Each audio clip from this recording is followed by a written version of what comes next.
You were the one who jumped onto the Chud Logic stream a couple days ago when Could you start that sentence over again? What? Can you start that sentence over again? Yeah, I was introducing my audience to you. Yep, thank you. And I was saying that you were the one who jumped onto Chud's stream a couple days ago when Erudite was kind of interrogating Lav. And you jumped on to sort of offer a little support to Lav and push back against the kind of dogpiling that Lav was getting. And then you DM'd me, I don't know, was it late last night or something, or was it early this morning? I think last night. Last night. To ask if we could talk. I don't know, do you want to read what you sent me? What I wanted to talk about was I noticed that you had Anna on. And multiple people, like I had asked people who I should talk to. And of course everybody's interested in the drama. And everybody's like, you should have Anna on. And so half of those people were like joking to fuck with me, and half of those people were serious, like dead serious. And I thought it would be very interesting, and I think she should have a voice. I mean, it's like weird that I'm not super familiar with her, but like there's just this vibe or consensus that talking to her is just unacceptable for some reason, and that seems really weird to me. And so I saw you have her on, and I was like, I wish I had the balls that you have, like because I was too much of a coward to do that. It freaked me out. And so I titled my stream discussion about streaming ethics, and then then a colon, and then Anna. But in particular, like I think there's both a lack of ethics and then also some really shitty ethics, like consensus around some dumb ideas, like that aren't actually ethical, or we don't actually have good ethics. We just have dumb rules that we go by that are, you know what I'm saying, right?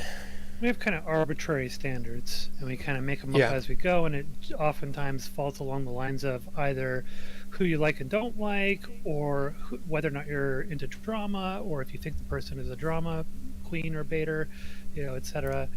And it seems like the rules are pretty hairy.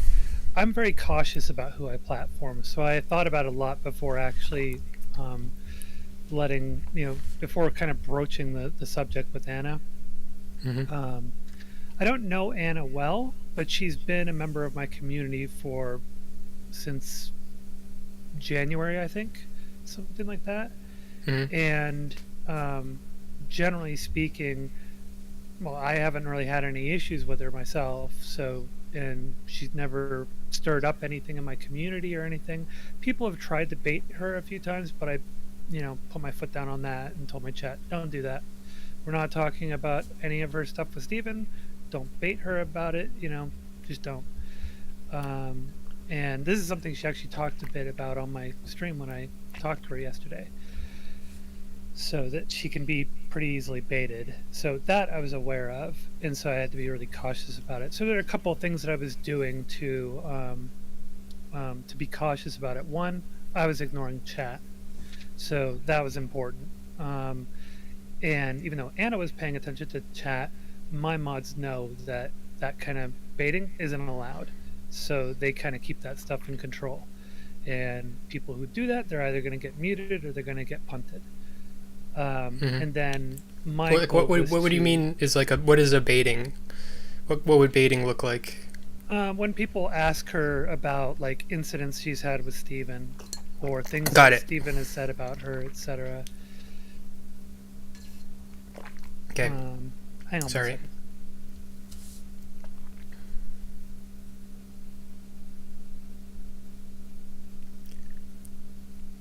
Now, there's a lot of drama surrounding Anna, so one has to be very aware of those things and to not allow it to become sort of the centerpiece of the conversation.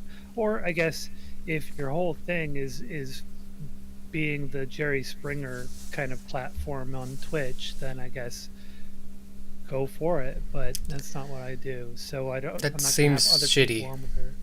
That seems like a shitty thing to do. I'm not going to have other people on with her who are going to be either baiting her or antagonistic toward her. It's just going to be between the two of us, and I'm going to be very cautious about the questions that I ask. And one of the things that I established before I even asked her was I said, or before I had her on, I said, I'm not going to ask, I'm going to avoid asking anything that has to do with you and Stephen. I just want to see if you can help clarify things with regard to Lav's and Max's framing of your engagements with them. So, and we kind of kept the focus on that, and I, kept the conversation steered on that course the whole time. Interesting. I'm glad that you did it and not me then, because you sound like you understand the situation a lot more. I wasn't going to do it. I thought about it, like, as far as getting all the way to 100%, I was at like a 2. So, but I did think about it. I thought about it quite a bit. Thought about what I would talk about. Sounds like your approach is definitely more responsible. What I was going to, if I had her on, I was going to ask her how she feels about every aspect of the drama situation, how she feels, because everybody doesn't want to hear what she has to say. It's like, because like having her talk is somehow harmful, and I find that offensive. So I would be interested in hearing like how she feels right now about all this shit, and like so she can defend herself, Yeah, we definitely covered some of that on my stream. So I did make a highlight of it so that people have easy access to it. I am going to be putting out a video that kind of compiles everything together to make it a little bit more presentable, and that'll be up on my YouTube. I don't want to speak for her. I'm not trying to. I would recommend anybody who wants to know, look at the highlight. She jumps on at 28 minutes in, and the reason why I have 20 minutes leading into it is because there's a conversation I'm having with her while she's in chat before she jumps on, and so there's a lot of stuff building up to it. Cool. So, before we kind of broached, before talking about streaming ethics, you mentioned like if you're a drama streamer, then your approach would be totally different. And from my perspective, that would be kind of fucked up. It would be the opposite of what you did. It'd be really cruel. Why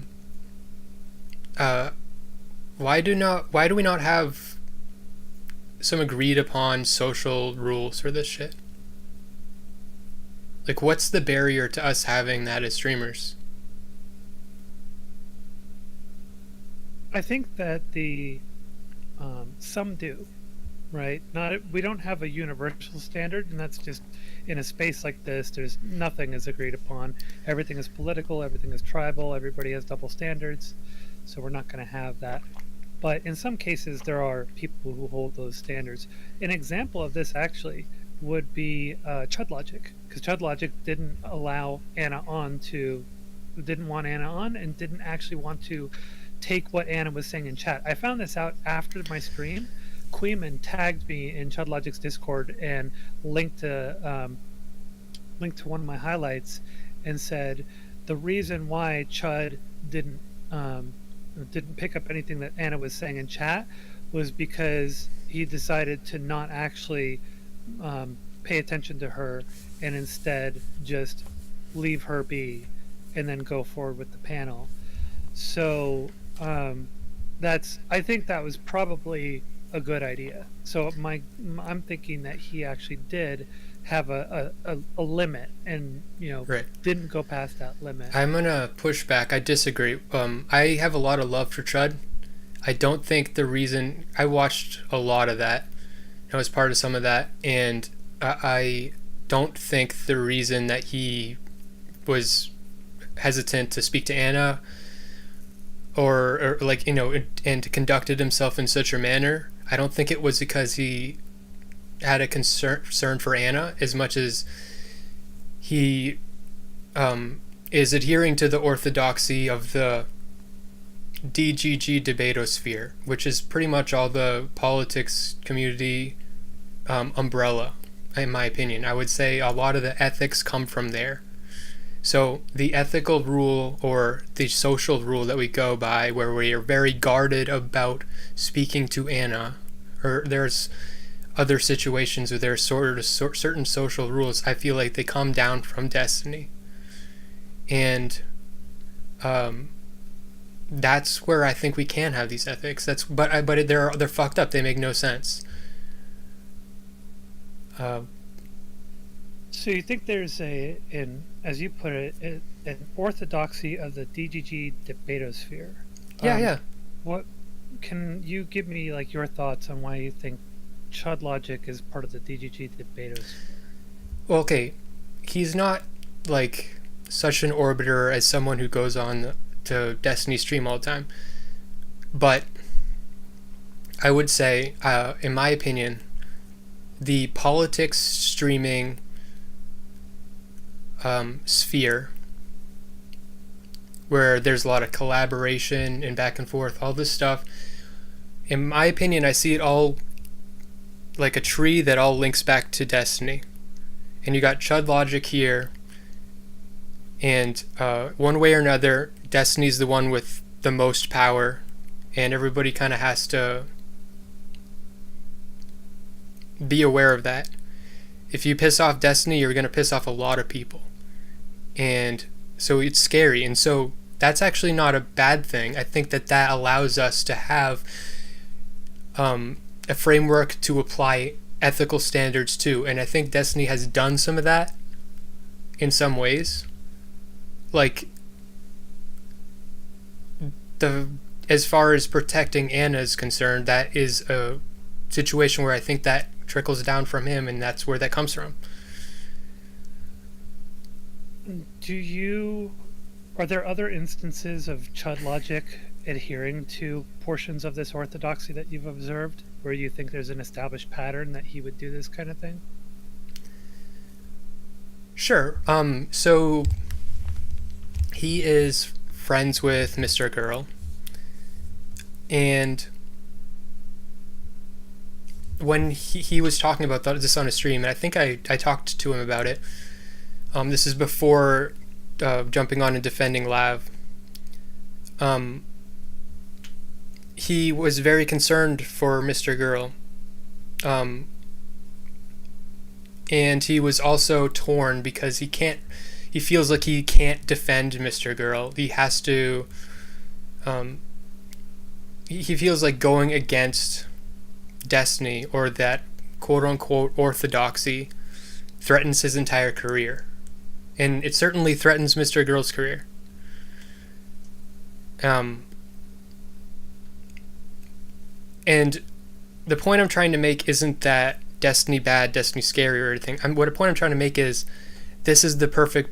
If this power exists, this is where the ethics can come from, and I think that's a good thing. There should be something like that. I'm not sure, though, how... I'm still curious, like, what makes you think that Chud Logic has displayed some kind of pattern that would make you think that he would follow this, supposed orthodoxy for anyone? The enforcement of such orthodoxy is like, what do you think I'm trying to say about, like, what I'm trying to say is that the orthodoxy comes from, if you betray Destiny, if you piss him off, or if you go against his express wishes, like such a rule is not to antagonize Anna or something, or you're now a outcast, you're now Akira TV, or you're now Denims. Those are just two people on top of my head because I've heard their names recently in the drama. But well, my question to you then would be, what would Chud Logic be outcast from? Anybody that wants to be in Destiny's good graces. So this, I'm gonna be honest, this sounds hyper conspiratorial. No, I'm not saying conspiratorial. There's no conspiracy. I don't think that anybody's planning anything. Mm-hmm. I just think it happens. And I don't think Destiny's, like, I don't think he's trying to make it happen. I just think it does. I think he should be aware of it, though. After the Mr. Girl, like the immediate moment where he goes on and he decries Mr. Girl as a backstabber, and he says that he's a narcissist and so on, and makes all these counter accusations to preempt the strike. He's saying, I'm thinking about blacklisting him and blacklisting Lav, and that, I don't know if the word he used was blacklist. It was something along those lines.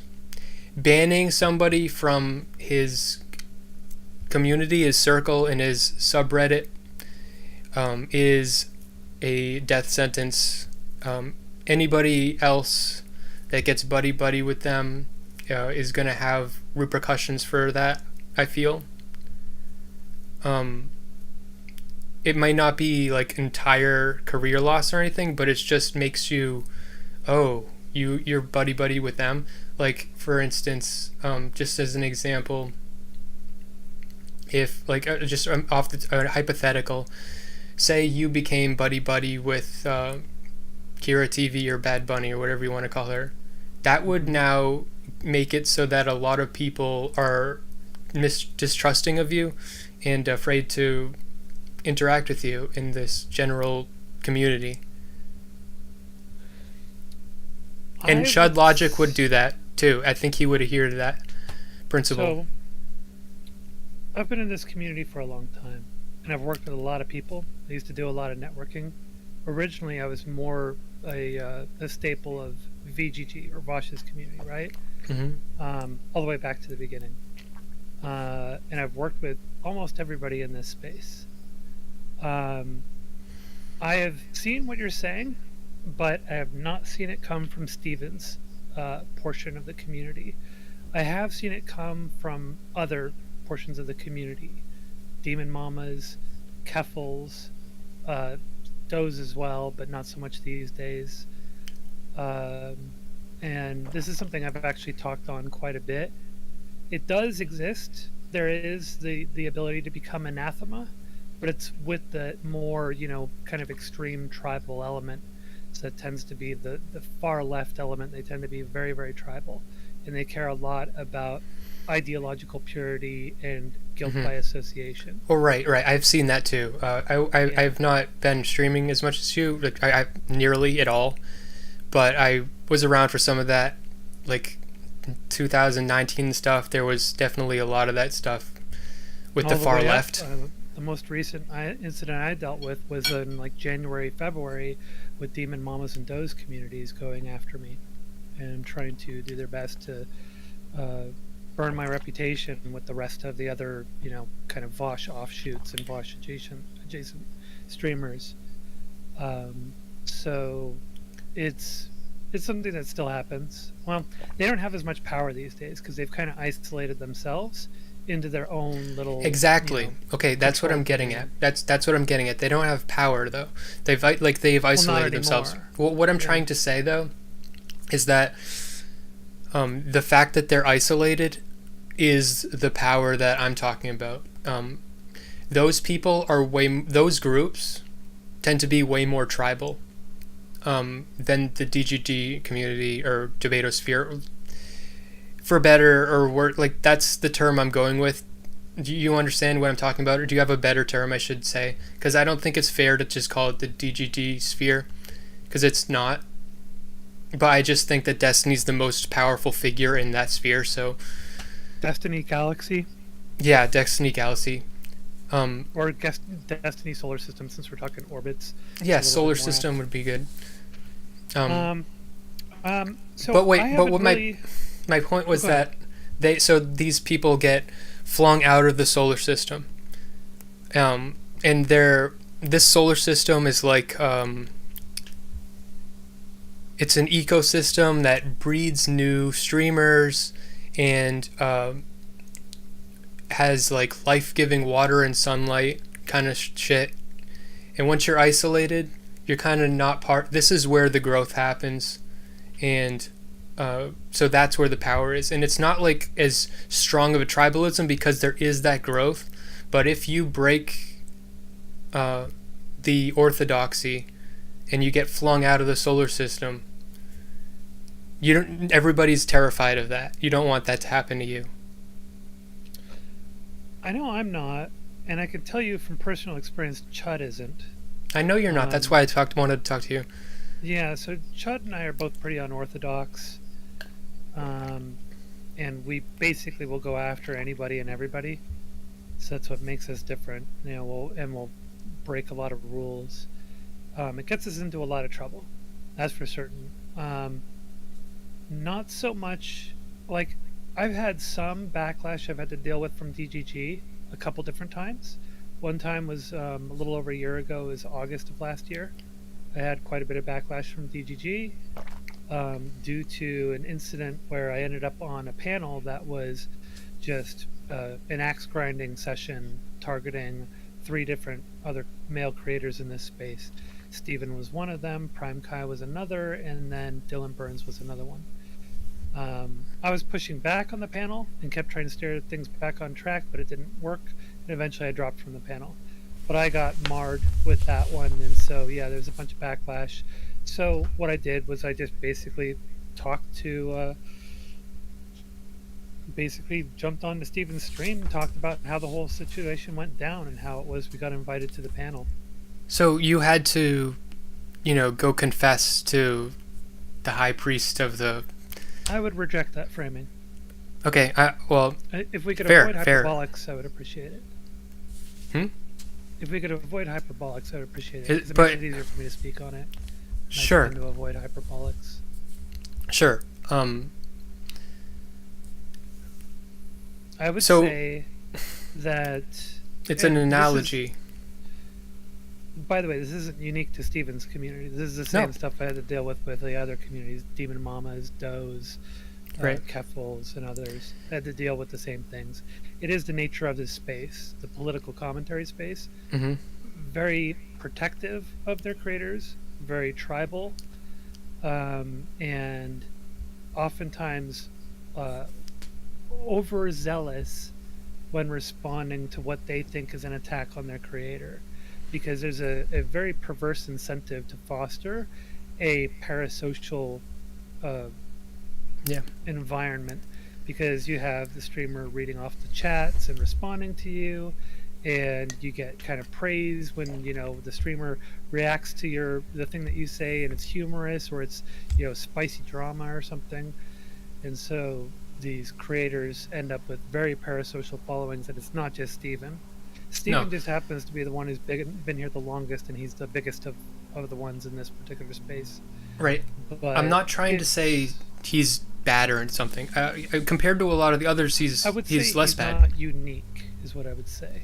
I would say he's not a unique outlier. I'm not saying this to call him out or something. What I'm trying to make a point about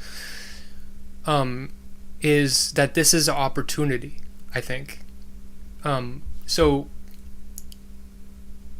Rather than so you had trouble because you were talking to some of the wrong people and making on this panel some of the wrong criticisms. You didn't mean to make these types of criticisms. You didn't mean for the panel to go. I didn't make any criticisms. I was very much the one trying to keep the panel on track. Right. You wanted, yeah. Yeah, there were others on there, in particular the person hosting it, who was basically making claims about Steven. Claiming that she was speculating that he was a likely rapist. Mm-hmm.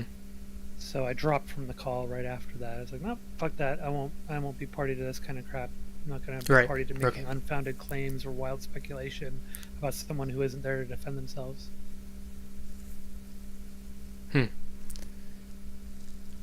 But I also have pretty aggressive adherence to my own principles.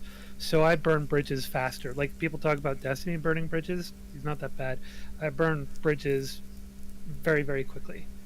And I'm kind of notorious for it. So I don't really care about, I'm one who wouldn't really care about backlash, and Chud Logic is similar in that, and from my personal experience.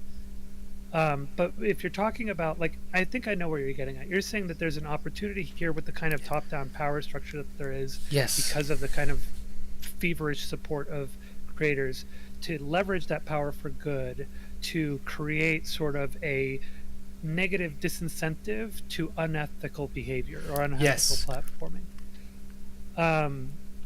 I think that is, I think that is not likely to work for a few reasons. One, nobody really ever holds to these supposed orthodoxies, generally speaking, not in full. There's certain, like, undertone kind of things that people will either habitually do, or because it's so commonplace, or or they'll allow, like, rumor about someone that's, taken, but some rumor is taken hold in a community, and it allows them to color their perception of another person, but it doesn't usually cause them, it doesn't cause them to, like, change what they do with their streams. Now people will try to cater their sort of content to, like, follow after certain things that will give them clout, like following something that Destiny did and covering it, or something like that. I can see people definitely do that. But if you're talking about, like, adjusting the way it is that people actually do their platforming, people don't tend to follow rules at all. They're just kind of, they do whatever they think is going to net them the most viewers, and then in turn, hopefully, the most subs and donos. Well, right. Well, therein lies the enforcement. The I have qualms with the fact that accusing, and I don't think Destiny raped anybody whatsoever, but I think there's a problem where if someone accuses him of rape, they get outcast and blackballed. There's a dilemma there where if he did rape someone, it would give him a lot of power, and I think that's that fact of that dilemma is what is driving Mr. Girl, it, for better or for worse. But the disincentive for calling... challenge that, though? Yes, you can. Absolutely. So, Steven's known me for a while. We've only talked a handful of times, but he's known me for a while. And so at the time that Matty Cakes accused him or speculated on that stream in front of 5,000 people about him being a rapist and a groomer, I'm actually the one who brought the two of them together for a private mediated session to resolve the whole thing. And after that, Steven knew that I was still on friendly terms with her. As a matter of fact, when she ended up breaking her into the deal after the negotiations, like a month later, he ended up DMing me screenshots of her trash talking him in a stream chat. And since then, he's platformed me at least two more times. Most recent time was just a couple months ago. And so this whole situation happened over a year ago. And he knew about my connection to Maddie. He knew that I was on friendly terms with her. He knew that I would, interact with her. Okay. It's I would say I trust you on all this because you're way more experienced. So I'm absorbing everything you have to say. Yeah. So I would say what you claim is, from what I've seen, not self-evident in my experience, and also not self-evident in what I've seen in other cases. Like, the whole term blackball is like this extensive blackout, right? Where you're saying this person not only won't be platformed by Steven, but anybody who platforms them won't be platformed. There's only one other historical example of that besides what just happened here with Max, which is which was originally Anna, and that was a year ago. And that has since been rescinded. He just doesn't want people antagonizing Anna. That's the only thing that he stated. Don't antagonize her. So you've got two examples of the blackballing. Anna from a year ago, which it doesn't count anymore, and Max, which just happened. And there are no other examples of that ever happening. Well, do you know that I've been on the Mr. Girl hotline 3 times? Yeah, I've been on a few times as well. Okay, so that when you say blackballing, meaning anybody who collaborates with someone is then like also ostracized, you don't mean that entirely in his case? It's from that point onward. So the blackballing started, what, like 3 days ago, 4 days ago? Mm-hmm. So if you were to collaborate with Mr. Girl now, it would be bad for you? Maybe. I don't know. I guess we'll see what happens. I don't really care, though. I'm not like a Destiny orbiter. So if I get blackballed, no big. I've been independent, pretty much the whole time. I've been on Steven's streams just a handful of times. I don't really depend on him or his community. So it's not that big of a deal for me if I do get blackballed. So I'm actually open to having a chat with Lavloon to get a little bit more information on the situation as well as Max. But yeah.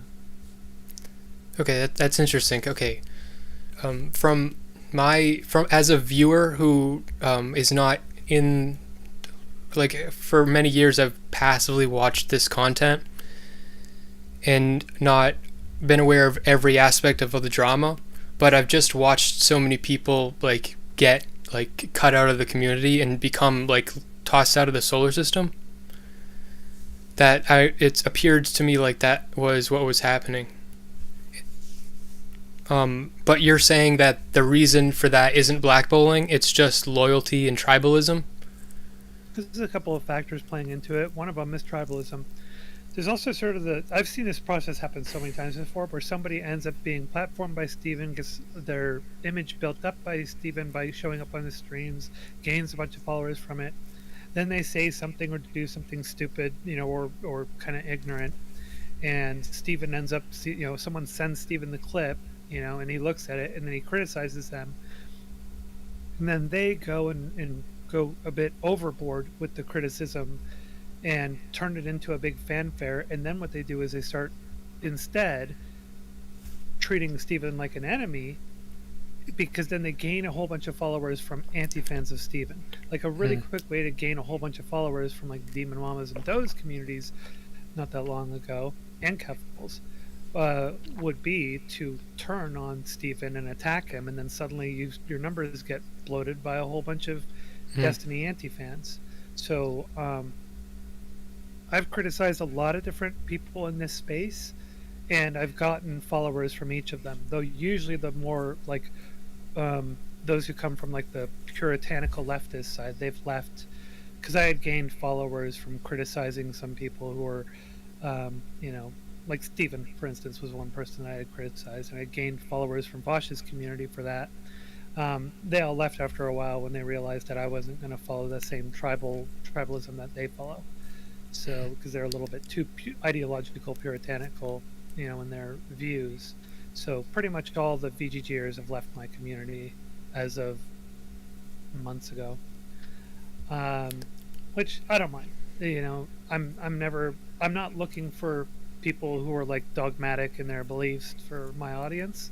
I'm looking for people who tend to be a little bit more, open-minded, maybe a little bit more closer to the center, because those are the people that I tend to be speaking to try and help open their eyes to things that are farther to the left and more progressive than what most people, than how most people perceive things. So I'm not really looking for the dogmatists on the far left or the far right.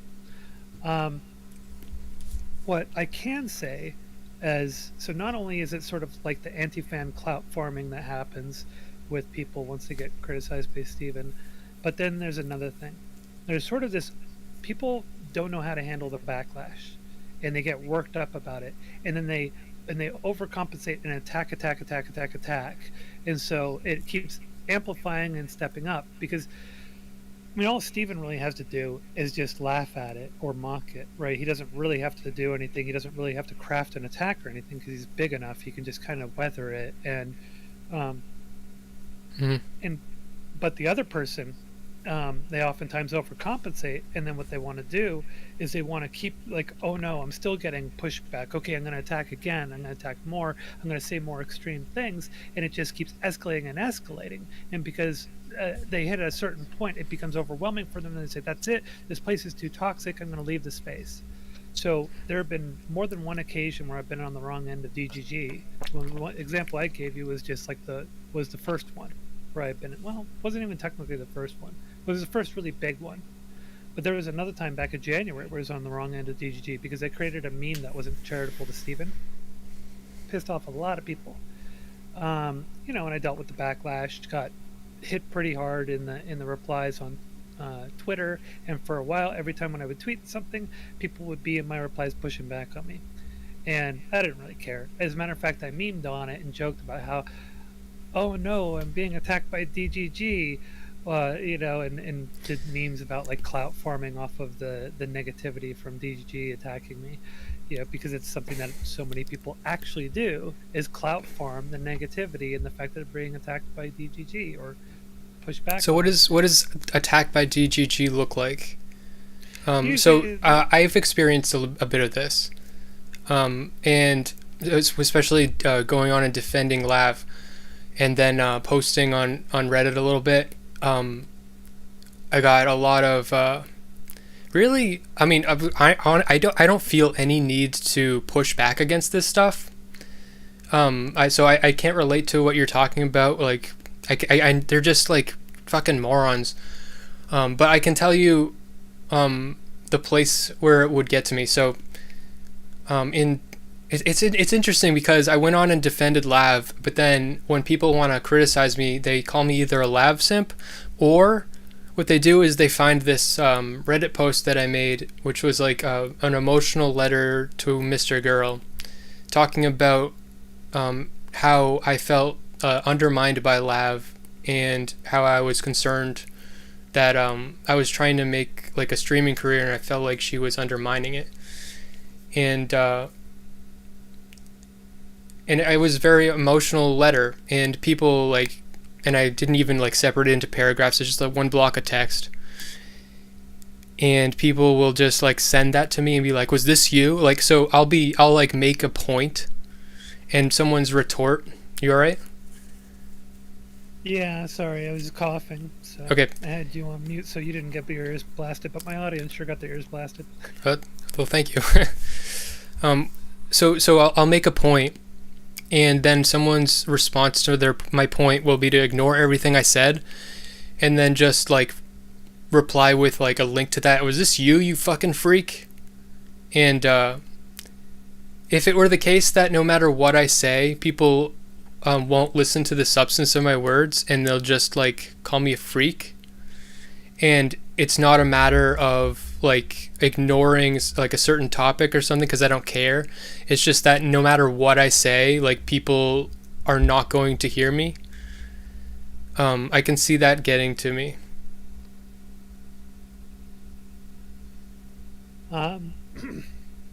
Yeah, for the kind of stuff I got, a lot of it was pretty dismissive.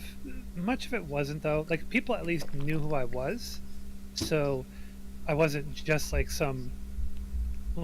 there was some familiarity, right? So I think it helps a little bit if they know who you are, though sometimes that can make it worse. But well, they definitely like telling me how much of a nobody I am.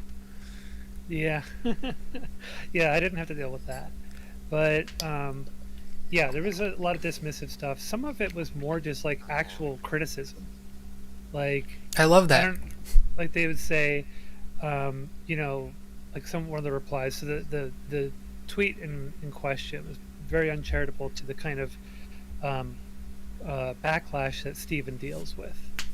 It was a meme that I made, and some of the criticism I was getting was like, I don't know how you could think that somebody like Steven, who has as many followers as he does and as many viewers, who is everybody's reacting to and everybody's seeing. I don't see how it is that you could downplay the kind of backlash that he gets. Sure, he may not have, he may not be a girl, he may not be trans, but he's a massive personality in this space that everybody is paying attention to.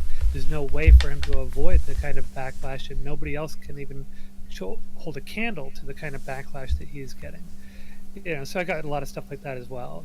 Probably a good, 50-ish, I would say, that were on point or at least an attempt at a criticism, something like that. And then a few hundred that were dismissive or bullshit. It wasn't really that big of a deal, in my opinion. I didn't think much of it. I was like, whatever, get some blowback. I go and meme around, I'm gonna get a little blowback. So what? So these dismissive. After okay. A few days. That's what I was gonna ask. Just the nature of it. I'm not I'm at this point. I'm just asking questions. But so is the nature of the dismissive stuff, because I feel like that's probably what gets to people the most. I mean, like I said, it gets to me, but I mean, not really. The thing that would get to me is if it was, no matter what I do, I get way more dismissive people coming at me than anybody that's actually engaging with me. So 60 or 70% just people just dismissing you outright, and that'd make you feel like I don't know, it may this, but I'm guessing that Destiny would say that's just the nature of being around a larger community. Do you think that those dismissive people are just like that all the time? They just need to... There's a good chance that they're going to be dismissive to people who disagree with their favorite streamer, right? This unfortunately is a pretty common byproduct of the space that we're in and the kind of stuff we talk about. People latch on to a particular creator and will support them no matter what, and are not interested in any kind of nuanced discussion on whether or not their creator did something wrong or whether or not a critic of their creator is correct. And there's not a lot you can do about that. I mean, I've got the sycophants too, and I try to push back on it though. So when I see it happening, I've seen it happen on Twitter, and I've jumped in before to interrupt and told people, don't do that, don't treat this person this way. I actually have had a couple friends of mine get bombarded a little bit by my own audience, which isn't that big, and I had to jump in and be like, hey, cool it, they're just trying to make a criticism and they're a friend of mine, don't treat them this way. So next time someone criticizes you, I'm gonna be like, fuck you. So I try to keep a lid on it as best I can, but it's unavoidable, really. And if my audience were anywhere near as large as Steven's, I don't know how I would keep a lid on it, because as soon as I'm not looking, it happens. And I can tell people, I try to be cautious about feeding the parasocial element, but it's hard to avoid that. And so I haven't really found an answer to it other than, periodically to just kind of remind people, hey, let's try to be reasonable with people. Let's try to critique their positions and not attack the positions, not the person. And just because somebody doesn't have the right positions from our perspective doesn't mean that they're an evil person. So I try to reinforce that message where I can and when I can. But I don't think it honestly I don't think it does a lot. I think that your imagination is dramatically limited from being in this atmosphere for so long. Could be, but I think that the nature of what we talk about. Well, I do. Wait, hold on. I want to preface that, sort of what you're agreeing. I think I absolutely agree. It's unavoidable. I think, I get the feeling that the type of person that does that, where they just want to dismiss people that are are disagreeing with their favorite person, that's going to happen. And those people are probably younger, or going through something. They're not I really. know some of them are way older.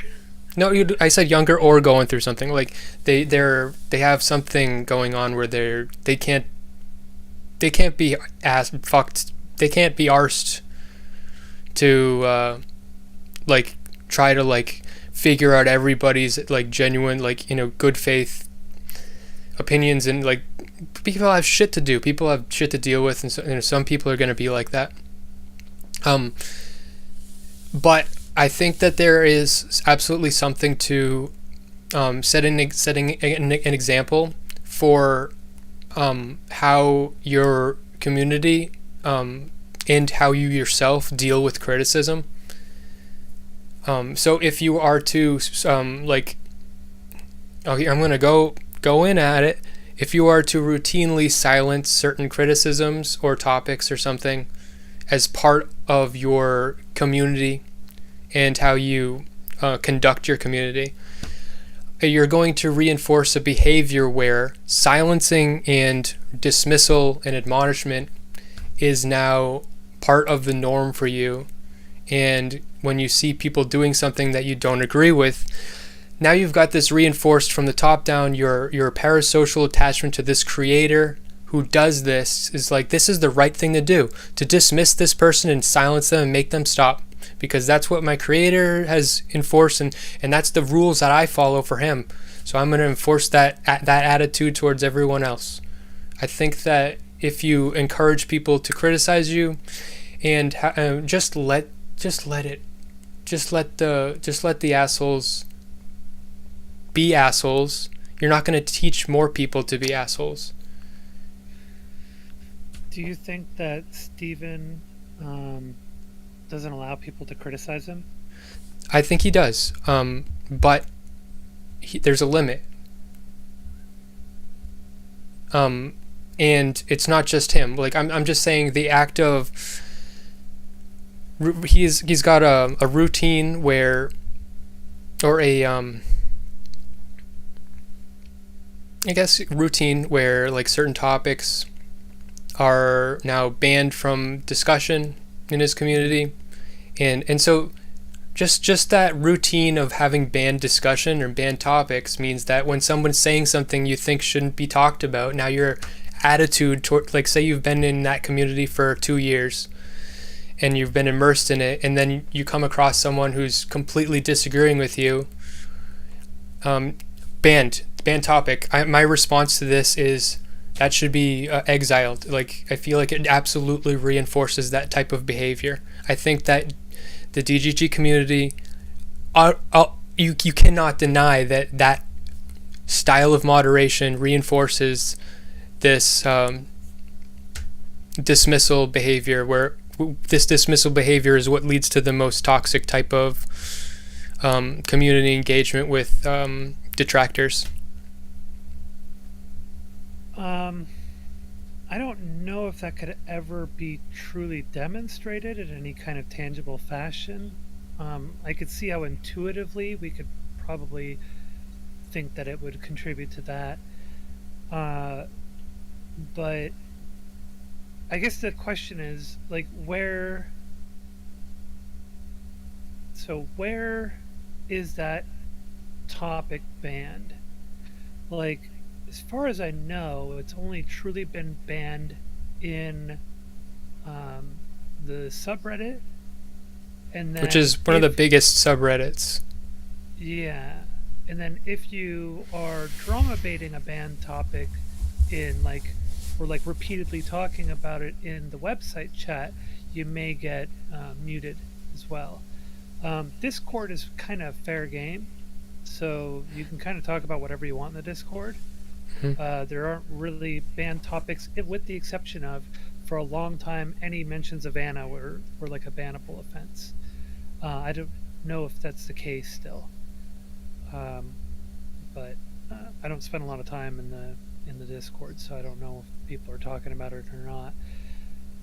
But yeah, I think it's generally it's the subreddit where that happens. Now, But it's a very, very big, powerful subreddit. Like, it is. it's not just a subreddit. I mean, I hate Reddit in general. Me too. But I don't. I'm not gonna say that that's not something to spit at. It's definitely a big deal.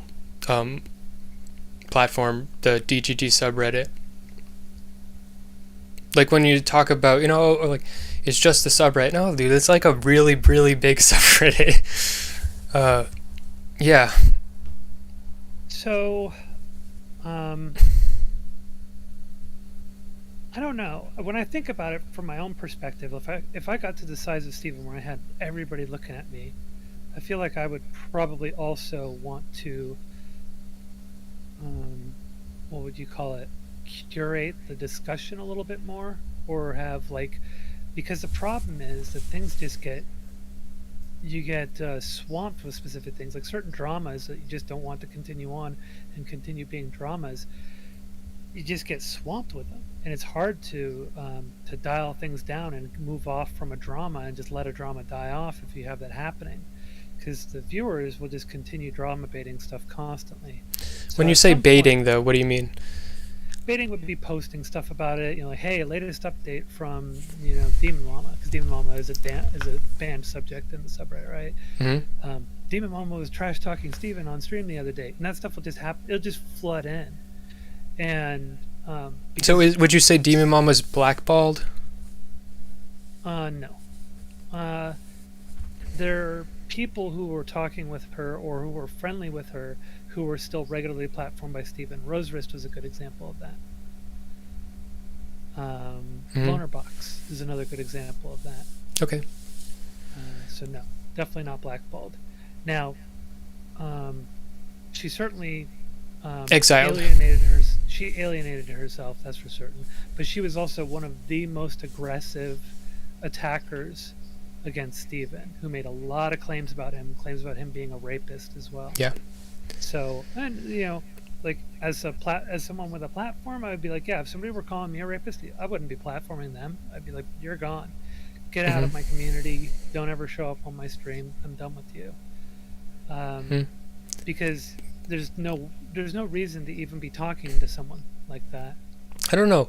I emotionally agree. I emotionally resonate. I guess agree is not the right word, but I feel what you're saying. But also there's something to letting people accuse you of rape. If that were more... well, they're free to do it, right? They can just do it without the benefit of his platforming or his spotlight. So do you think that they can only accuse him from rape if accuse him... Well, I'm trying to understand what you're getting at.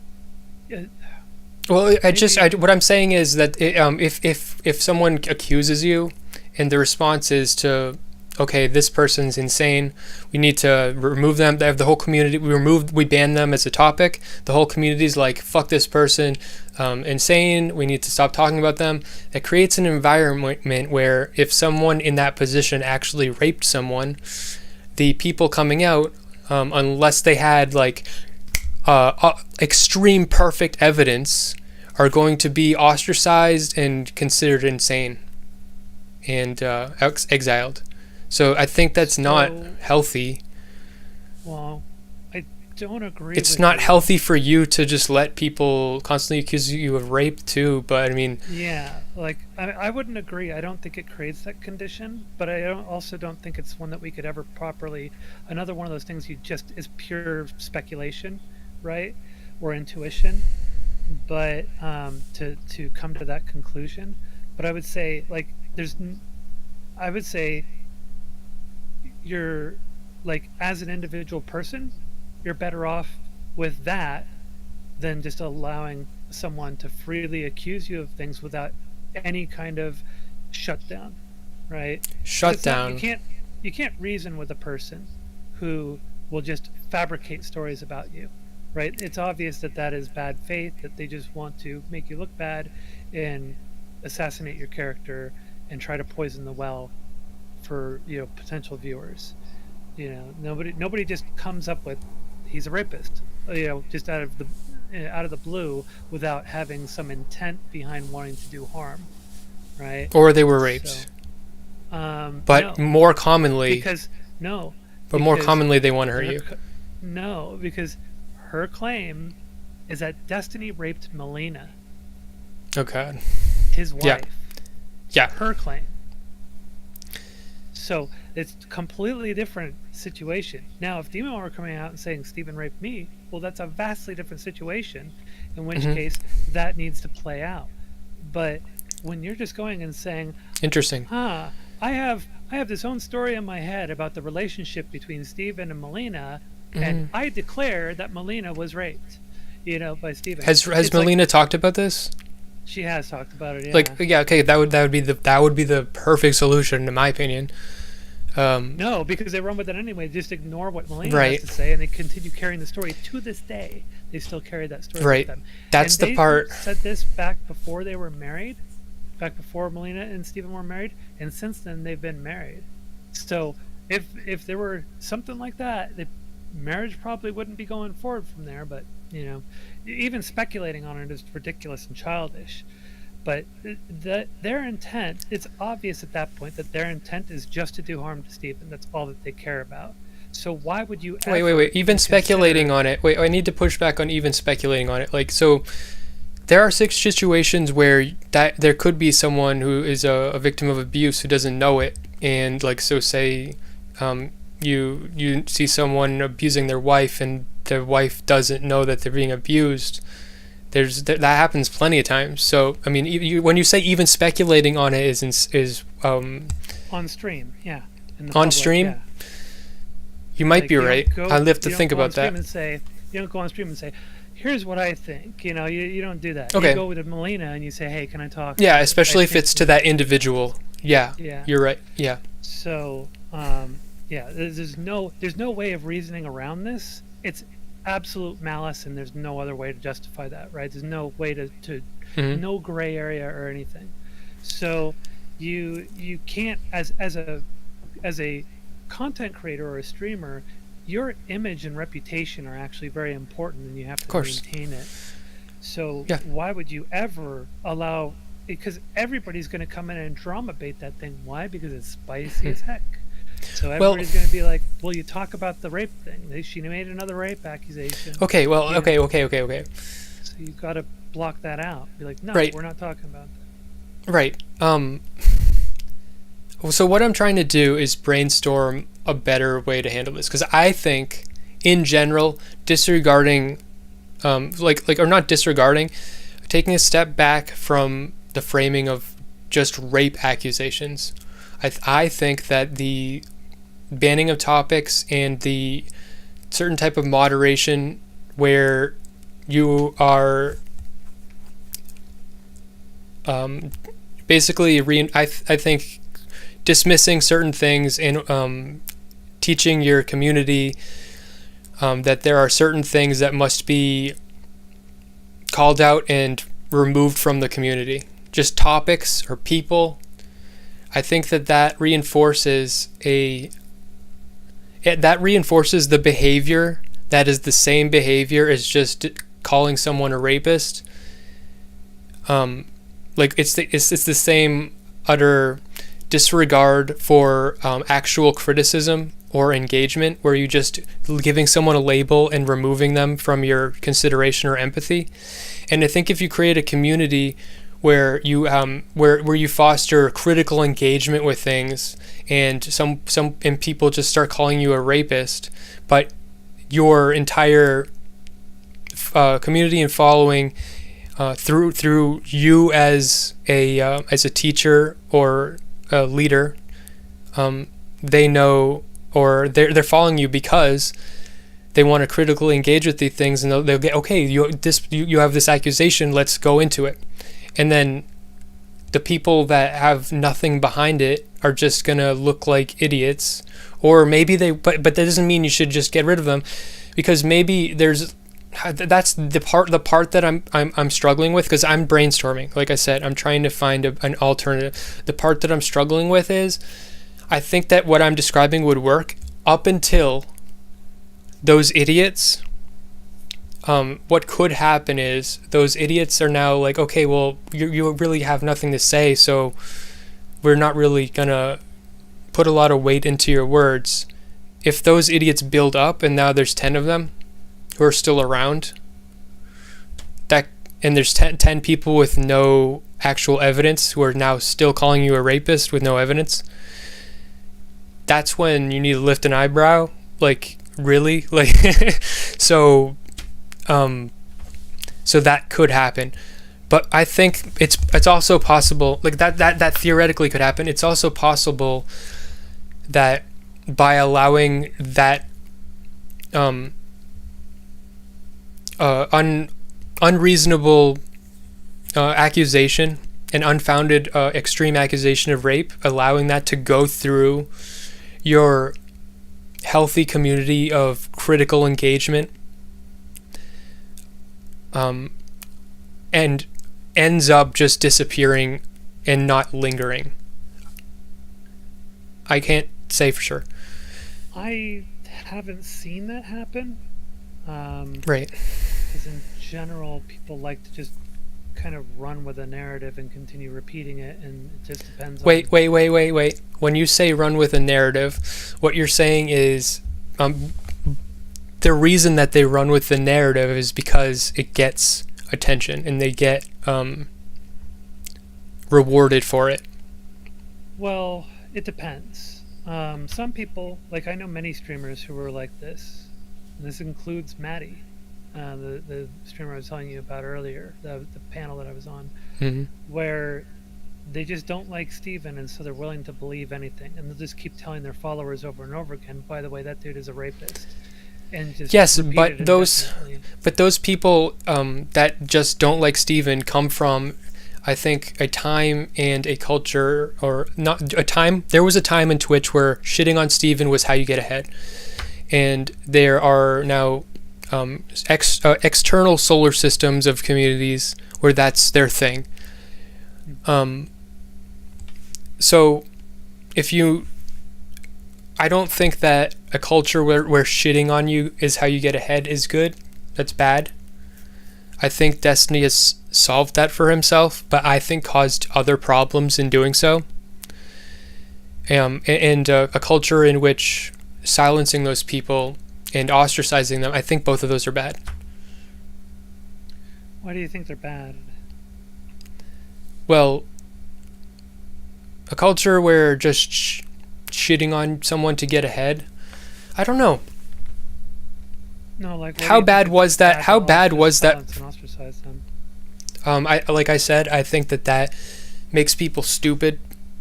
I think it teaches people just to hear something they don't like and not engage with it.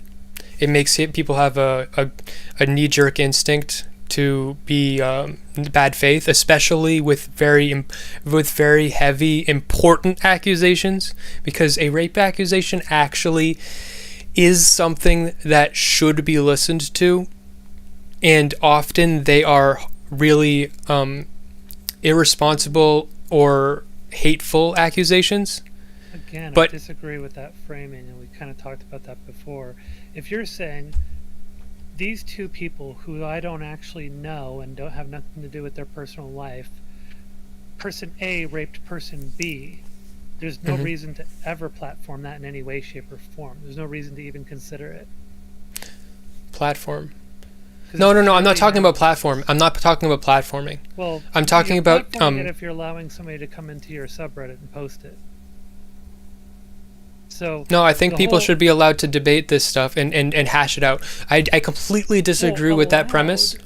Wait, let me say what I have to say, and then I'll just shut up and let you critique what I have to say. I completely disagree with that premise. I think that on your stream or something, I'm on your side. But as far as a situation like a subreddit, that's where people are practicing what you preach as a critical thinker, as a politician or philosopher. I think that's where people are taking your lessons and they're putting them to action. And if your lesson is when someone makes a rape accusation to silence them or like get pissed at them and shun them, that's the place to hear it out and have an engagement of it. I think. And there could be a healthy, disciplined way of engaging with it that's responsible, that isn't just to assume guilt, but to take it into account. Honestly, the type of accusations that are going against Destiny right now are not something that should make him be deplatformed or they're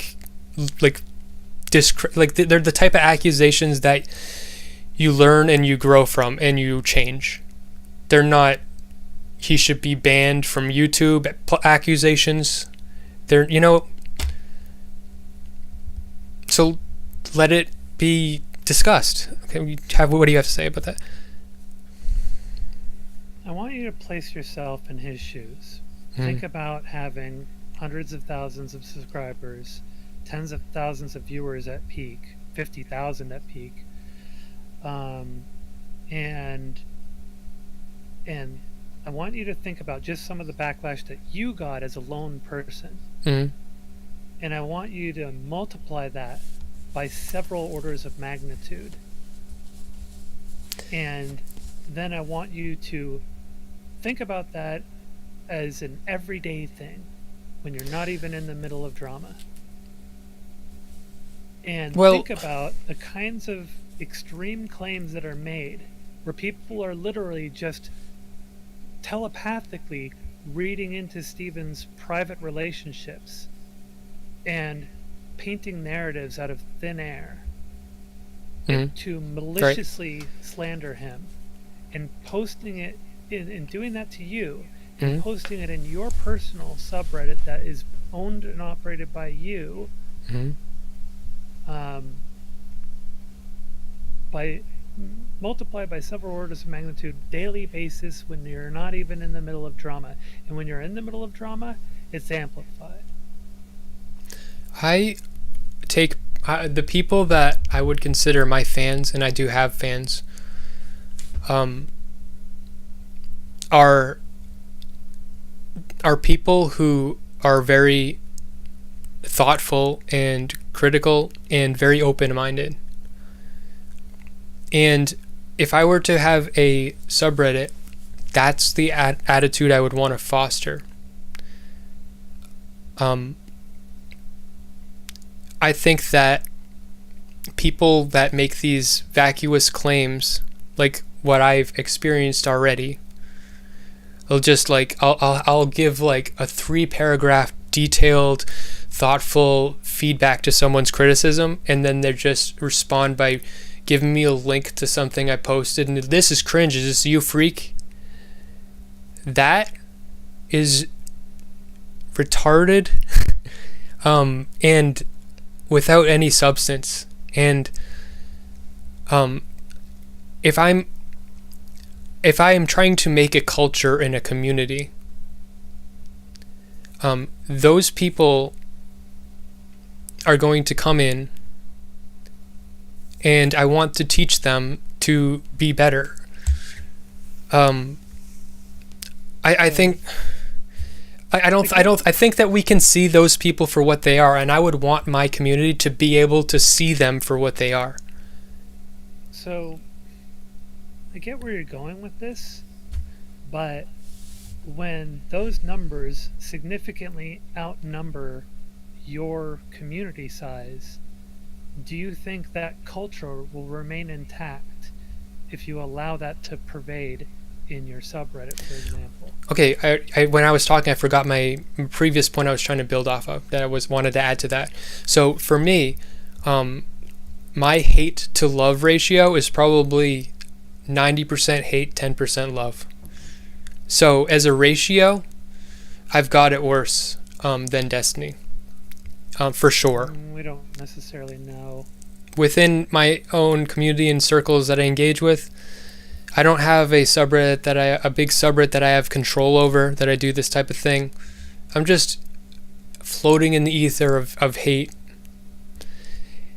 And isn't your community, by the way. Your community is more the people that are kind of loyal to you the hate is coming from outside. So right. then that's, if you allow that to pervade in your community and continue infusing itself into your community, do you think that the love portion of that is your community will continue being that way? Mm-hmm. I'm not so sure. I've seen communities go sour over time.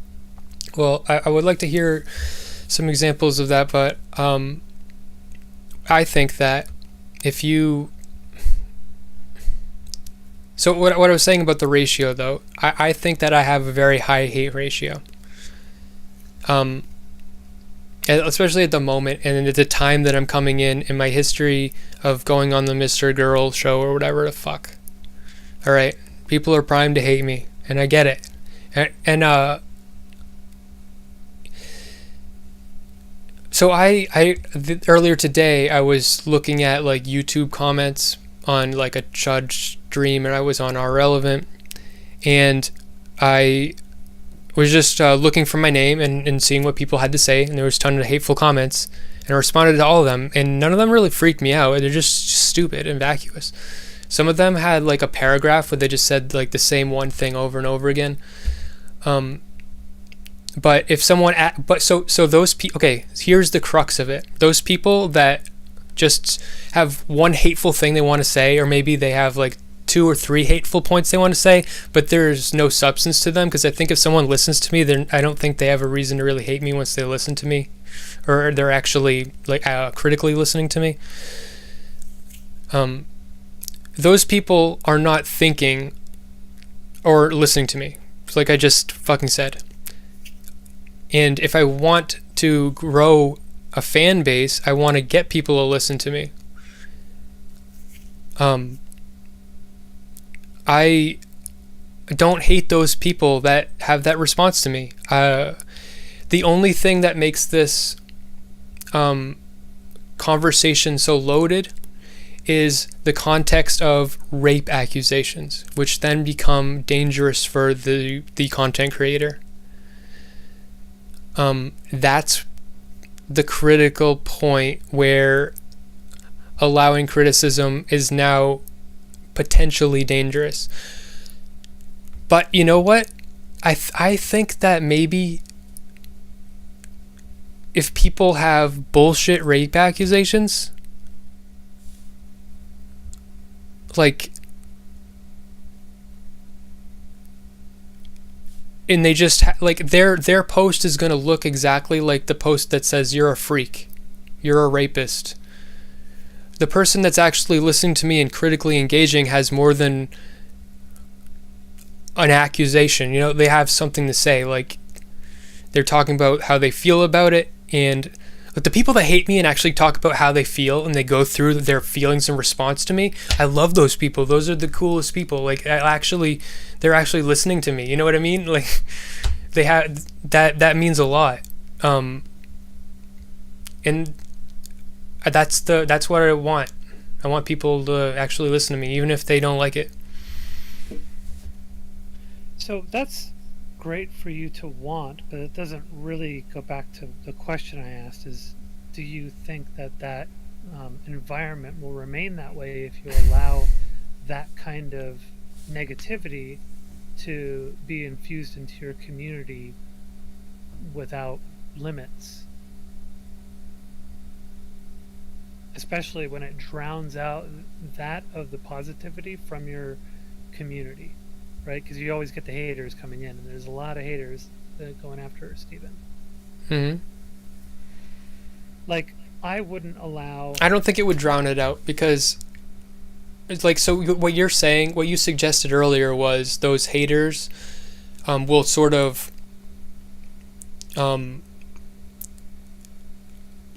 what is the word? They'll osmosis your lovers. They'll turn your lovers into haters. No, I don't think that will exactly. That's okay. So if you're not saying that, no, they'll just control the tone of the environment. Right. I don't think it matters if the tone of the environment. What I think would be the best case scenario is to have ways to categorize certain types of feedback. So rather than exiling people who speak about a certain topic, if I had Destiny's big subreddit, rather than like banning them, or banning topics and stuff.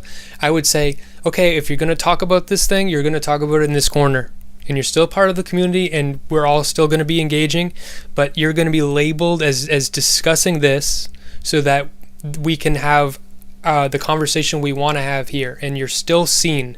That's what I would think is best. I think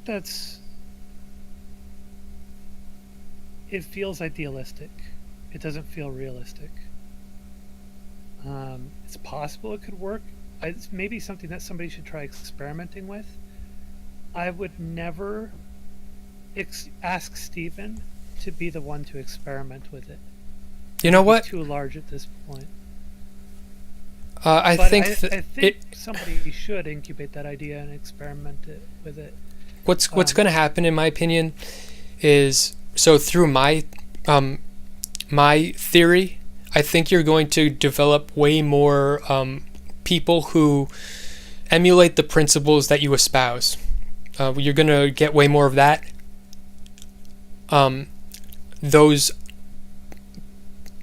You're going to get way more of the true thing that you want to teach, because if you're streaming politics, you want to sort of teach somebody something.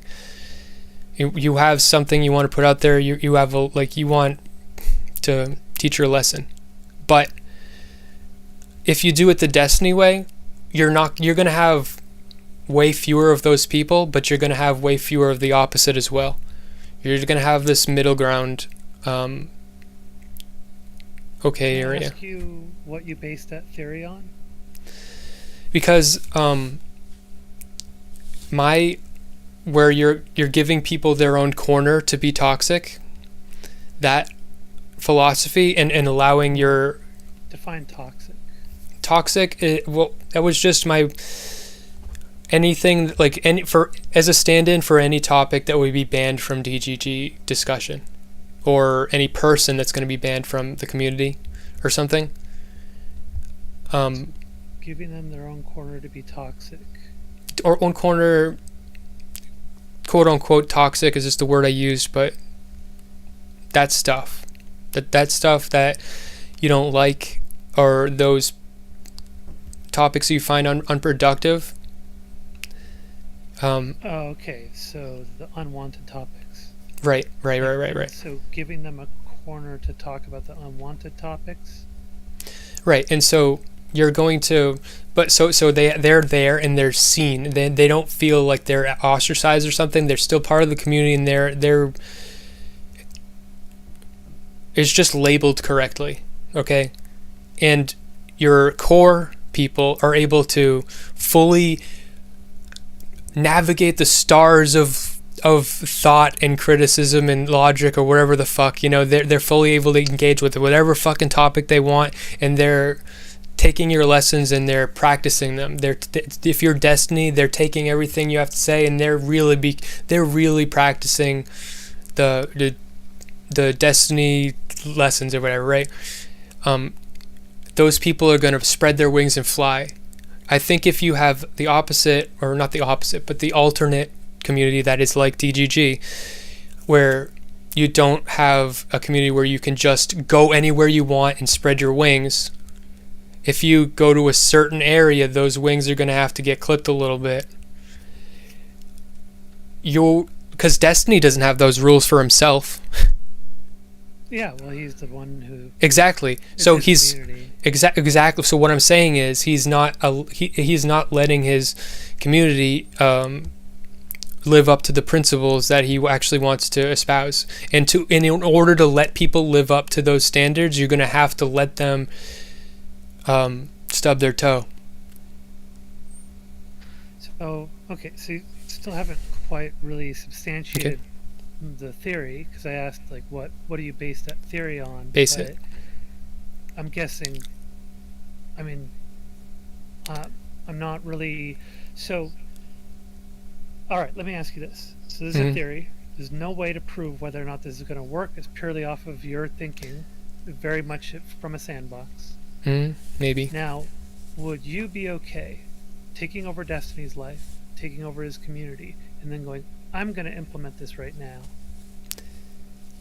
I would only be okay with that if I had like a 3-month-long boot camp to get ready for it. But I would. Yeah, that's sandboxing, so you wouldn't really have the ability to do that. And you're kind of asking, why doesn't somebody like Steven do that? I think what Steven is doing makes perfectly good sense, even if I don't like it. I agree. I agree. That whole sentence, I'm on board. It makes perfect sense, even if I don't like it. I think, like, I'm going to go back to saying this sounds very idealistic.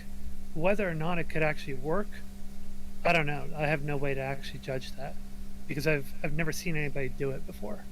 Even Max doesn't do that. So, I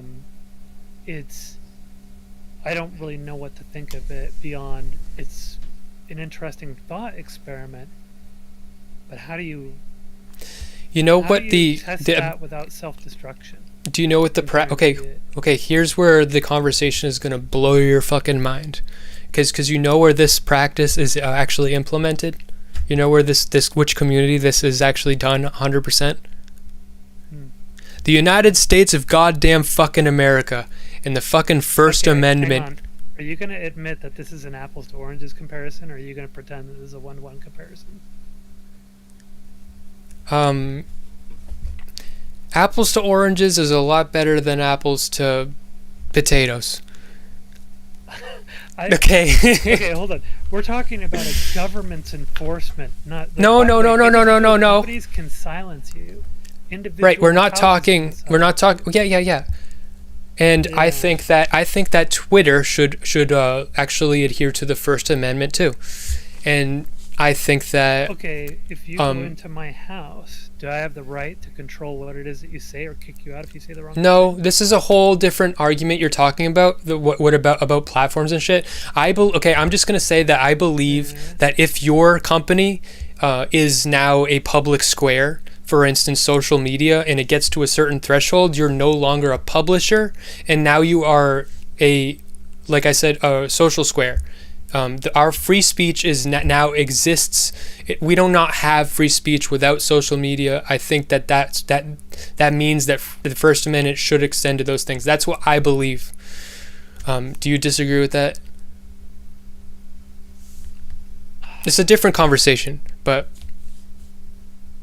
I don't like applying that to this because it doesn't fit. So wait, applying what to what? If we're saying that Steven is the public square, no, I don't know how. That's not what I'm saying. That's not what I'm saying. I'm not. Okay. No, okay. So that's why I said it's a different conversation, because I'm just saying that when you were saying private companies, as far as social. Okay, I'll make the distinction. So as far as social media, that I don't consider that's where the private company argument usually comes into play. When it comes to conducting your community, you have choices. So let's say that your community is Twitter. I think that Twitter would be better if they followed the guiding principles of the goddamn United States of America. Okay? I think that in practice, free speech and allowing people to, in my own words, spread their wings and segregate to their own little retarded communities or become intellectuals and whatever. That's the best way to do it in large scale. So Steven isn't a social media, so to speak. He's not like a social media company, and like I'm not as well. I look at Steven's platform more as it's a house that you can be invited to, but you can be kicked out of. And it hosts a lot of house parties. And sometimes when collaborating with other streamers, it hosts block parties. But there's no streamer has an obligation to platform you or your ideas. They get to choose how to run their platform however they want. Now, you could say that because you kind of move the goalpost a little, because I was pressing you on why should I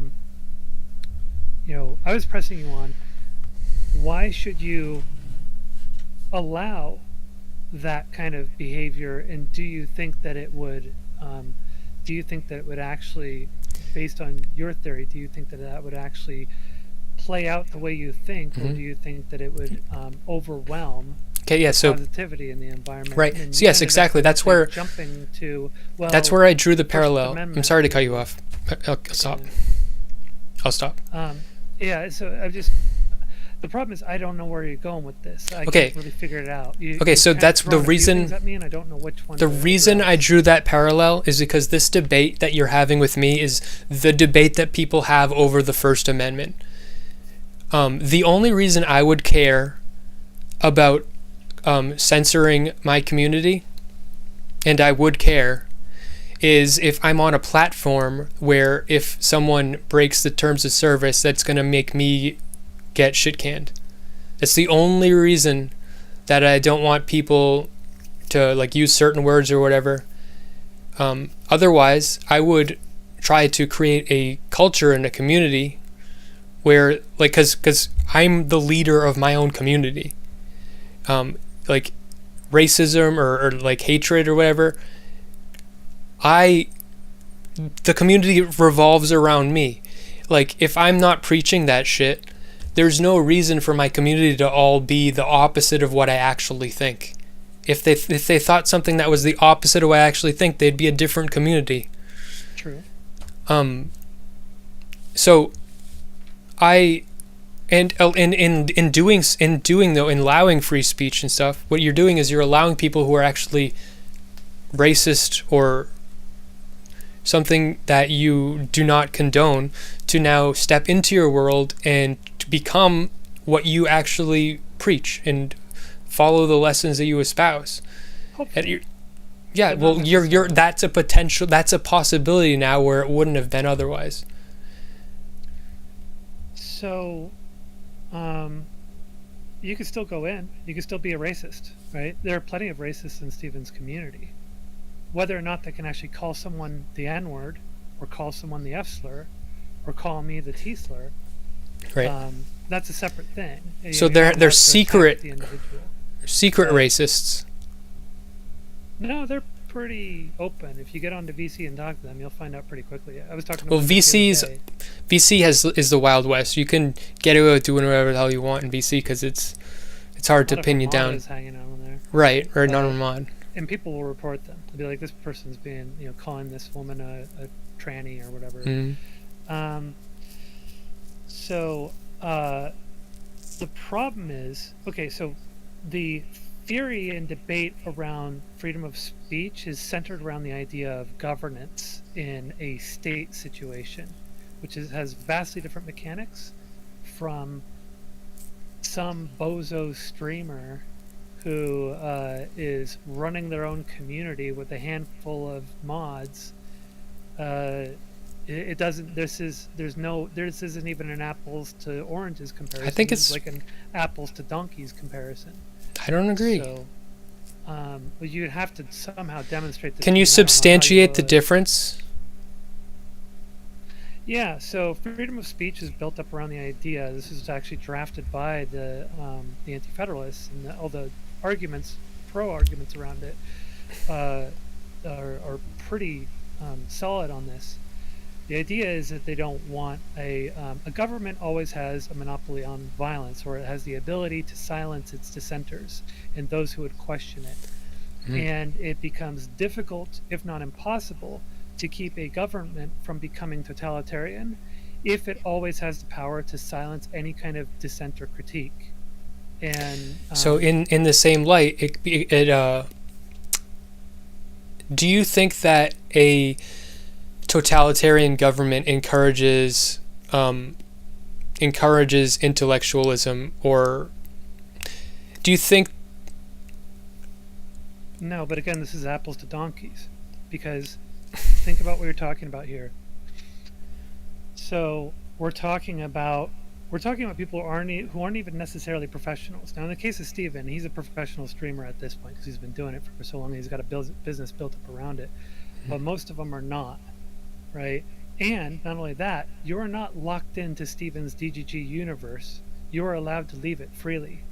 He can't go and put you in prison and say, sorry, you're a political prisoner now, you're not allowed to dissent, and you're now inside this cage and not able to go anywhere else. You're allowed to go wherever you want. He can remove you from the community. Yeah, what's wrong with that? And nothing, but that's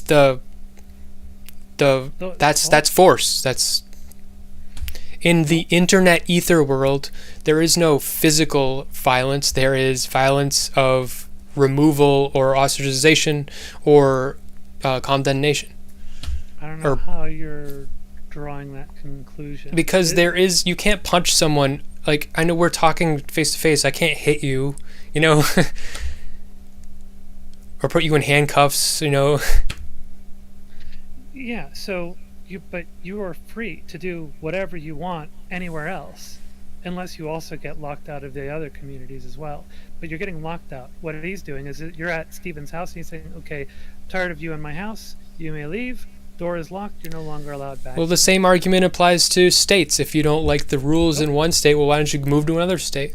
Nope, because you get locked in. The whole point of freedom of speech is so that they cannot make you a political prisoner. They cannot. That's why you got due process. That's why you got free speech. That's why you've got the right against unlawful search and seizure. Those things are built as protections to ensure that the state doesn't actually close you down within the state and prevent you from doing anything. So right. I would just say different situation. I don't think it's apples to donkeys. I think it's Granny Smiths to Red Delicious. I think that I think these are completely incomparable and incompatible positions. I don't think there's any kind of relation. Any kind? Here's the thing. If you wanted to require that every streamer no start up a like an LLC business and have like certain minimum requirements for representation, for proper representation across the spectrum of moderators and such, and create like an organization around this so it's regulated and structured, then I would say, yeah, then it makes more sense to then have a constitution that says you're allowed to basically say whatever the heck you want in these environments. Why is that different? But at least you have representation and representatives. Why does that make it different? Because otherwise I don't know how to do a one-to-one comparison with this. Okay, yes, okay, you're actually right. You're actually right, and this is something I thought of earlier on when we were talking about ethics, because I was thinking, so the difference is, if you are a streamer and you're in charge of the community, you are by de facto you're totalitarian system. You're utmost control, exactly.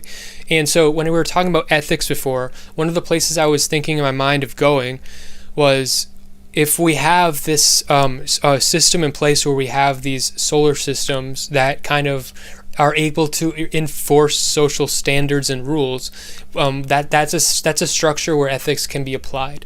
But for ethics to be just decided in a totalitarian way, I think you're going to get some abstract things and self-serving for whoever's at the top.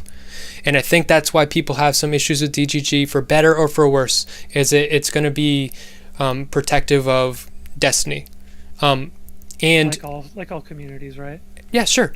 For better, it's just how it is, and it's like exactly like all communities. It's not like I'm saying this as a condemnation. It's just a matter of fact.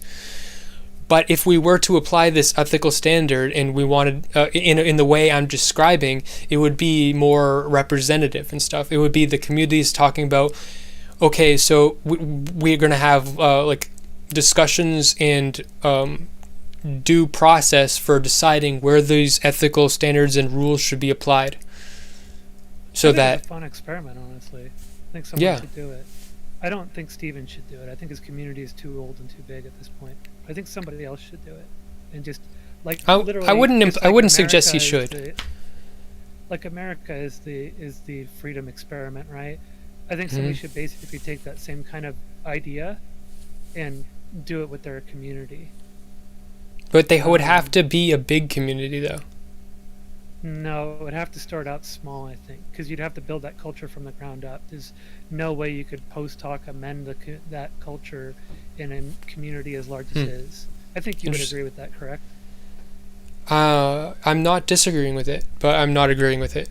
This is the idea that couldn't. It's too late to change the culture in Stephen's community at the size that it is. That's what I'm saying. I can't agree, but I can't disagree. I have not thought or deliberated on if that is impossible or not. I just kind of assumed that it kind of could happen.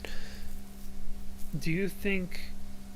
Okay, let's instead of using terms like possible. What? It wouldn't be the best thing for Destiny, that's for sure. So, well, personally, I think it has. I think the odds of it succeeding are so low, highly improbable, to the point they may as well be impossible, because its community is just so big. So it builds on its own culture and continues that culture. And I don't know how you do that without banning the vast majority of the people there and keeping just a few who agree with that kind of, who you think will agree with that kind of culture. This is how. Starting over. This is how.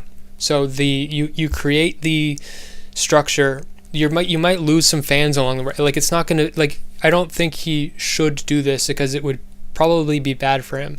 Or if he were to do this, it would be a slow creation of these institutions. So you build the institutions or what have you, where people can have a representative appeal to these ethical standards that are put in place. And the way that this now becomes all consuming is the fact that these communities are run by leaders and figureheads. So when your community decides that these are the ethics that we should live by to reduce harm in the community and reduce harm for the people around us, that means that the leader should now live by those standards. I mean, it would suck for Destiny. Like, he's not gonna fucking want to do that. If I was him, I wouldn't want to do that. But it would tank his numbers for a long time. It would take him a while to build back up. I don't think it would tank it. It would take a hit, though. I think it would also be something that would create a lot of fascination too. But yeah, I think it's something that somebody should try and see how it works. Maybe a few different people should try it. I don't think it's necessarily gonna work. Why? I think it's,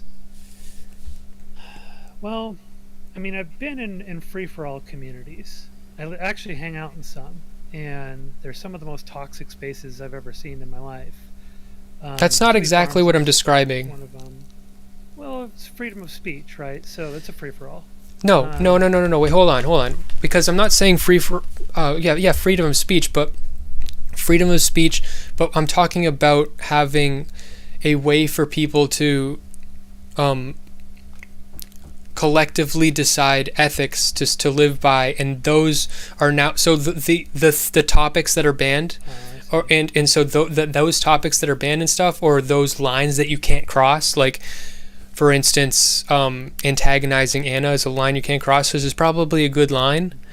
Those type of lines are now decided in a representative fashion, and then the leader then decries them, or decries the opposite word. They espouse them, and they live to those standards, and that's how it sort of gets spread. So it's not completely free for all. I see. Yeah, that might work. Again, I can't see how someone already at Stephen's scale could in any way, shape, or form implement it without really kind of shaking things up in a way that may not be recoverable. Well, maybe over a long period of time be recoverable, but I don't know how you would manage that at that scale, just implementing that out of nowhere. Here's the thing. I like the way you think. It's highly idealistic. That's actually a good thing. It would be an interesting experiment, but there's zero way for you or I to actually predict the success of it without somebody actually doing it. Okay, just to elaborate though, because I'm still thinking it through. The system for which the ethics are created is not. It shouldn't be just so you got freedom of speech and all the fans or people viewers could say whatever they want, but those shouldn't be the people that directly influence the ethics, because anybody can come in and you can get groypers come in and now just tank the whole system. It should be so in the case of like the Destiny solar system, the people creating the ethics should be all the actual content creators within the solar system. And so if it's just one content creator without any orbiters or anything, they should now create ethics to live by and espouse those. And as the solar system gets bigger, like you kind of consume. Like, so say you're the sun, you have the sun weighs a lot more than Earth, but the Earth still has some gravity to it, and so like you have this kind of representational, everybody is represented equal to their numbers and stuff, kind of pull to general ethics. Hang on 1 second, I gotta deal with something. Okay.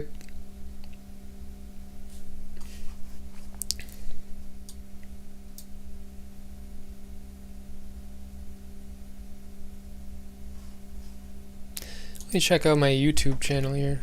See what people are watching. Some people are talking about. Okay, so my Twitch chat is kind of popping off right now. Okay, so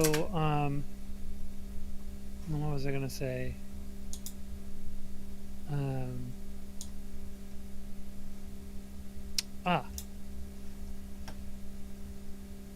Are you in agreement that you think your way of viewing things is the correct way, and you would like your followers to carry on with those same views? The way that my beliefs are always right. Everything I think is always correct. Hold on, I think you're frozen on my end here. Hold on. Okay, I fixed you. Yeah, all my... Oh, I didn't fix you. I need to not minimize you. There we go. Everything I think is correct, and I'm learning as I'm going, and that is life, but I do the best I can. Okay. I look at things a little differently. I don't necessarily think I have the right prescription for everybody else. I'm ready to be wrong. I think I am wrong, but I try. And I'm not like... I try to look at things in a very open-minded way, and I try to be very nuanced, and I know that's a good prescription for me, but I actually don't necessarily think that what I prescribe for myself is what I would prescribe for everybody else. And I think the reason why is because I think it's extremely easy for me to delude myself into thinking that I'm correct and that I know what's better for others. Well, sure. All humans are subject to that. Well, okay. Well, you kind of trapped me into that. I didn't know where you were going, but yeah, I agree. Like that's why I would want people around me that disagree with me. I do think that other people are probably right where I'm wrong. Like, and there's probably most of the time, and there's tons of things that I don't know fucking anything about. But I like to try to be as aware as I possibly can of when I know nothing about something. Yeah. So my approach, at least in my community and with friends and such, is I hope that I rub off on people and they learn by my example. That's what I hope for. Now I'm still going to rein in some things, like I don't let people drama bait in my Discord server. I don't let people trash talk other creators in my Discord server. You know, I say, hey, no, and I don't usually have to moderate. I just tell people, hey, that's not the kind of environment I want to foster here. Take that elsewhere. But my house is not the place where you trash talk people who aren't here to defend themselves. So that's sort of my approach. And I generally just sort of, with my behavior, I hope that it rubs off on people and they learn from my example. But I don't want to tell people that they should do things the way that I do. And so but that kind of leaves me in a position of, if I kind of think about, how it is that I operate, it means that, there's some things that I have to close off and disallow in order to foster an environment that isn't toxic. But then at the same time, not do forceful moderation or be careful with it. And that's the kind of thing that I wish Stephen would do. The thing is, my environment or my community is pretty small, so it's at least manageable right now. And I look at like something the size of Stephen's, and I'm like, I don't even know how I would continue that at that scale. I don't think there should be, like, I wouldn't want a rigid system, or really, I would want things to be a little bit more dynamic. And I'd still like to be able to have the ability, the control, like if I decide that something needs to be off limits, that I can make it off limits if I think it's necessary. And I have some examples of that. There are some people that I won't talk about, and I will not allow any kind of engagement within my community or talk about or sharing of their content in my community. And I want the veto authority over that, to say that. I don't want it to be up to other people who don't understand why it is that I do that. Because one of those people is an unironic stalker of mine. So, and I don't know if other people can empathize as well as I can, or as with me, with that, as the content creator that I am, and the kind of negative and excessively positive attention that I can get from parasocial and delusional people. And unless you've been in my situation, you oftentimes can't really know. You can't really understand it. So I can't necessarily trust that other people will act on that appropriately. And so I kind of have to be that veto authority to jump in and say, we do not post anything about this person, no further talk about them, no mentions of them. I don't want my stalker getting the joy of me platforming their content or their, anything about them. And I would need that veto authority, no matter what anybody else in my community says. I agree. I agree with everything you just said. I think that you do need that, and there are times when you do need to step in, and to protect people or to protect yourself, you just have to. I've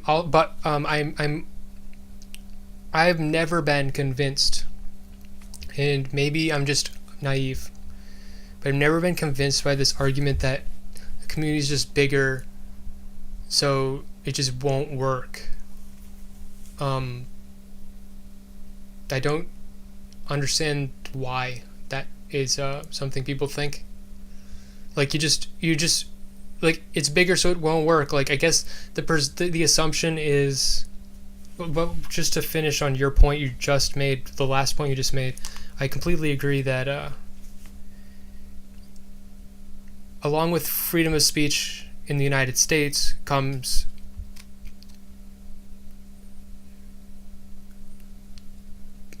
like, the United States isn't just freedom of speech.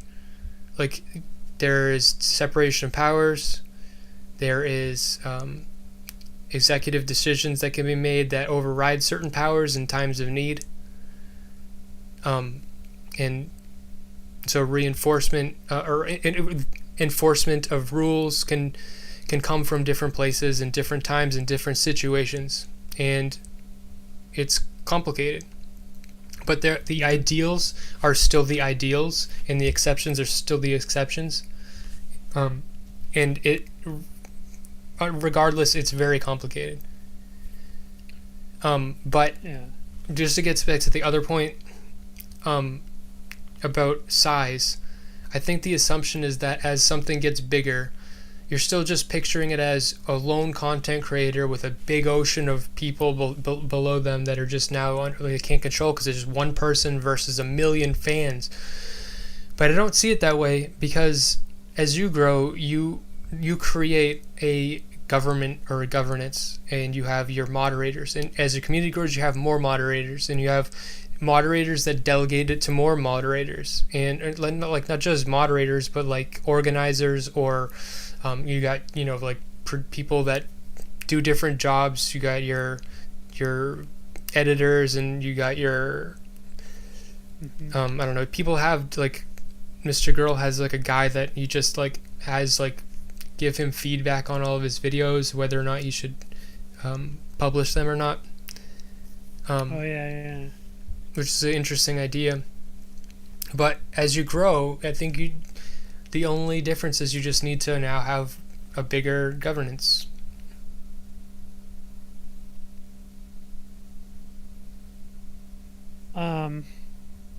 Do you think bigger governments necessarily scales well? Like, do you think a governance can get too big and too cumbersome and be slow to move?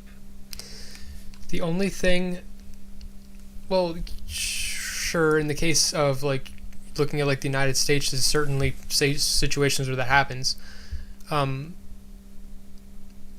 but a content creator isn't doing everything that the United States is doing. They're doing one thing, right?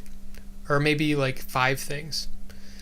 So it's actually not nearly as complicated as that to any degree. It's like a fraction of a fraction of a fraction of the complexity, regardless of size.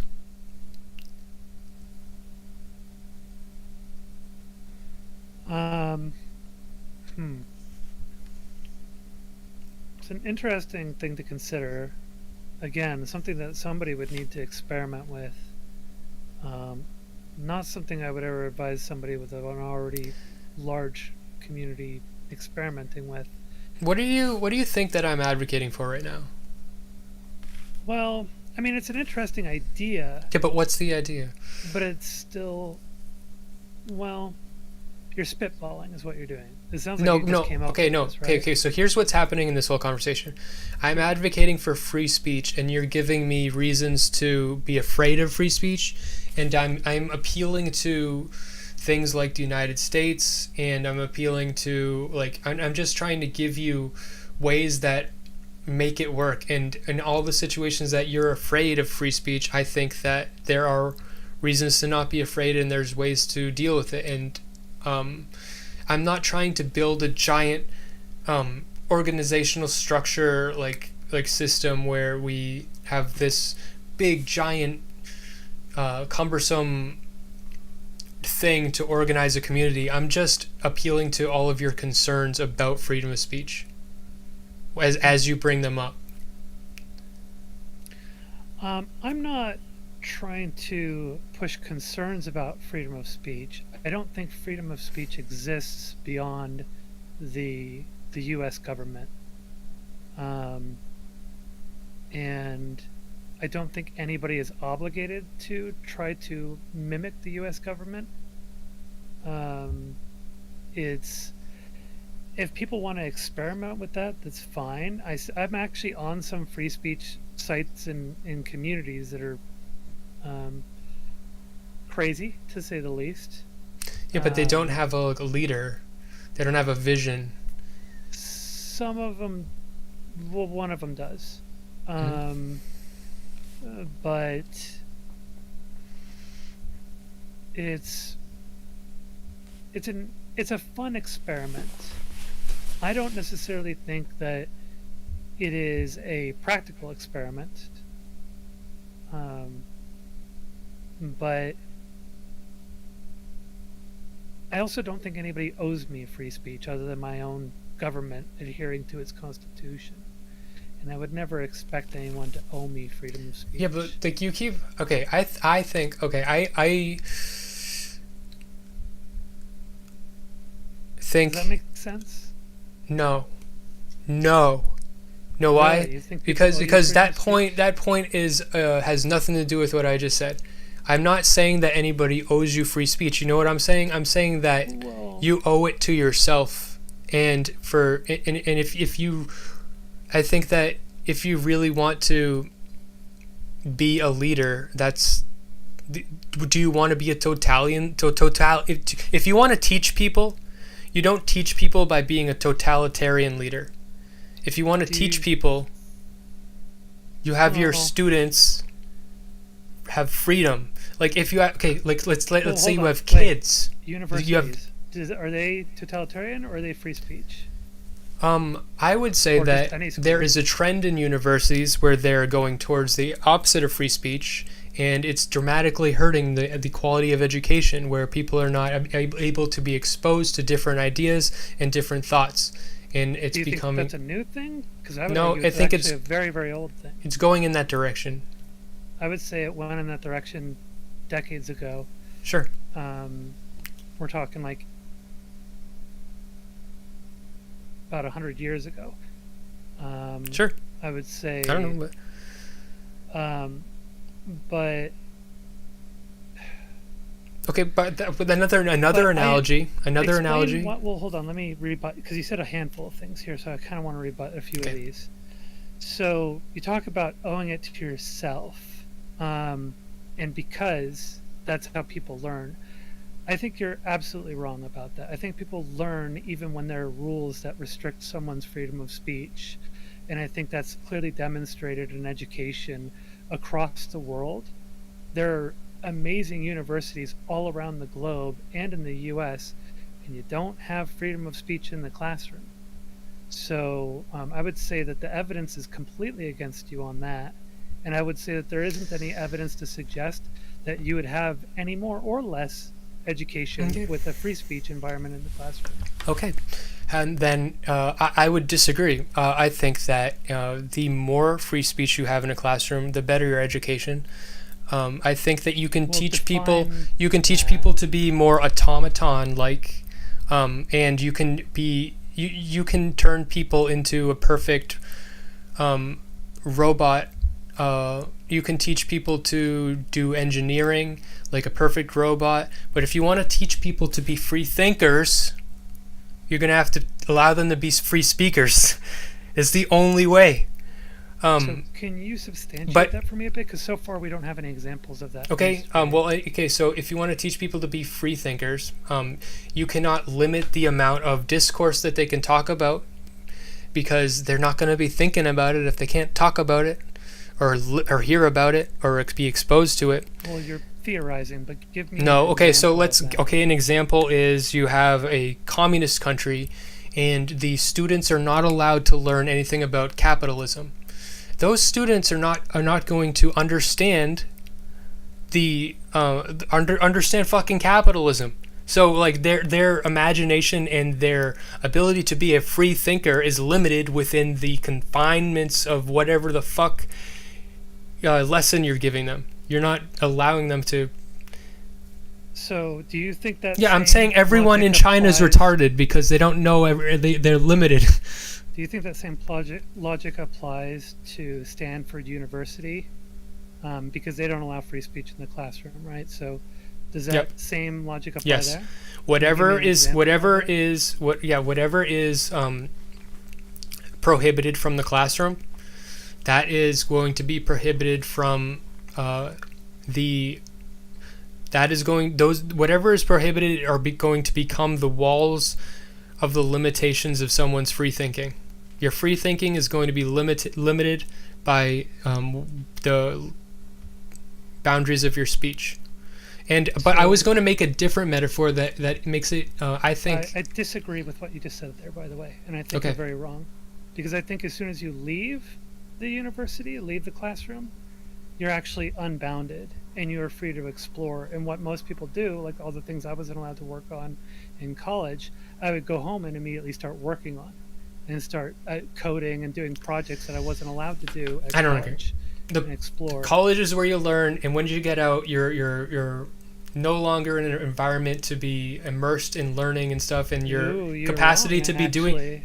You're wrong. Some people. Because I said leave the classroom. I didn't say graduate. Okay, leave the classroom. Okay, you go to the classroom to learn. Okay, so there is structured learning in the classroom, but you were actually encouraged in college courses. Good Mm-hmm. professors encourage you to leave the classroom and learn on your own and explore things on your own. Okay, so let's say And that you take a math class, and you're doing some advanced math, but except anything to do with trigonometry is avoided, and the teacher's like, we're if you the teacher doesn't even bring it up, but if you mention trigonometry, the teacher's like, leave the classroom right now, go home, you're not going to be here today, we don't talk about that, come back another day. And so everybody learns all the lessons that the teacher has to teach them, and you're saying that's the perfect system for them to learn trigonometry because they can go home and learn it. I call bullshit, Zonia. that's an extreme example. Yeah, it is. Sure, it's an interesting hypothetical to work with as well. So yeah, there are some things that are not allowed to be learned in certain, universities and schools. You're very right about that. Eugenics is one of those things in many cases. So yeah, then you wouldn't have trigonometry, and you would have to learn trigonometry on your own. So, do you think that that's necessarily a problem, or do you think they should have to platform everything? No. Okay, so you're sneaking it in again. You're sneaking it in. You're sneaking it in. You're sneaking it in. You're sneaking in. You're saying that the free speech. You're saying that the topics have to now be included in the lesson plan. No, that's not what I'm saying. I'm saying that you go to school and what was the thing you just talked about? Eugenics. Yeah. So let's say you go to a classroom where that might be tangentially related in some way, and you bring it up, and the teacher is not going to shun the topic. They're going to be like, okay, well, let's talk about that. That's the best case scenario, in my opinion. Yeah, it's kind of like what Brett Weinstein wanted to do, and I thought that was actually a good idea, was to talk about that in a controlled environment where an authority can actually debunk the myths about it and provide it in a properly curated fashion to avoid the mythology becoming the main thing around it. But I don't think that a classroom is necessarily a free-thinking environment. As a matter of fact, I see a classroom as being a structured learning environment, and I see going home and doing work on, based on what you've learned as well as more, is the free-thinking open. So you'd rather have people learn about eugenics by Googling and how about would you rather have people like learn about like Judaism by going on Google? No, I think they should be able to ask about it, and so that way you can help curb any kind of like misconceptions about that stuff. Exactly. Definitely. So it's the free speech. It doesn't have to be part of the lesson plan. I'm just saying. Would you say that's free speech though? Mm-hmm. Because what if they want to say, I don't know. What if they want to? So free speech. Do you think free speech across the board, unfettered? Yeah. Okay. So you say you have you have a classroom, and like I don't know, like I'm trying to set the scene. Like you have 40 students or whatever. Hang on. So we've gone really far down a really interesting tangent that's fun to explore, but we also need to pay attention to what I originally said, because you said that it is not conducive to free thinking, which I don't think you can possibly demonstrate. Though I agree that there are some things that you may not necessarily be encouraged to learn or explore. But I think, at least in a freer country, when you leave the classroom, you're actually able to freely explore those things. And I think you should be encouraged to freely explore things and to experiment. So why do you go to school at all then? To get the structured learning from a professional that can help guide you with more with these subjects. You're smuggling in that the free speech shit has to be part of the lesson plan. I'm just saying that when you bring up the top, like, so my example I was just gonna give, so you got a classroom with 40 people, whatever, and There's a bunch of different types of saying- people, and they're I'm all different saying colors. They're different colors. saying- hold on, And then I'm you got saying one your claim racist doesn't hold person. up. The whole reason why we're talking about this is because you claimed that you can't be a free thinker in a controlled environment like that where speech is limited, which I don't Right. think there's any way for you to substantiate that. So we're all the way down this path. I think there is. Because you're trying to somehow convince me that what you stated 20 minutes ago is true. And I don't think you've demonstrated that, and I don't think you I keep can. trying to. Okay, so No, we're way down that path. So the okay, problem so is we've no, gone- no. Okay, I'm gonna got an example for you. So you got a classroom of 40 students, a bunch of different colors of people, and one of these, you got this one white guy who's really racist, and so he can either so that now the lesson comes up, and you're talking about American history or something to do with race, and this guy is like, I'm a fucking racist. I don't fucking agree with what the teacher's saying, and okay, let's have two hypothetical classrooms. Let's have one where it's my retarded free speech classroom that you don't like. And this student raises his hand. He's like, I like free speech, by the way. I'm just saying. I know. that I Okay, don't think- I'm I think being you've made a facetious. falsehood. I'm being I think you facetious. stated something you can't substantiate. I am trying to. So you got two classrooms, okay, two parallel universes, and in one of them, the racist raises their hand like, "Hey, I'm racist. I don't agree. I don't agree." Like, or maybe they're just like, I don't agree the Holocaust exists. Maybe they say something like that, and the teachers, and then the teacher goes into it, and they talk about it, and that person is talking about why they think this or something. Maybe okay, so in that controlled, quote unquote controlled environment, you're going to get a way better engagement with these controversial or bullshit even ideas, where you're able to actually dissect them in a responsible manner. In the alternate universe, the racist doesn't raise his hand. He just kind of goes, and nobody learns why someone's racist, and then everybody goes off and just tells it. Everybody becomes the type of person that says, if you're a Trump voter, you're a piece of shit and you're a retard because I hate you. And they have no empathy or understanding for people with different opinions or ideas, and they just assume anybody who thinks different than them is retarded. One of those situations creates a free thinker, and one of those doesn't. Can you demonstrate how that creates a free thinker?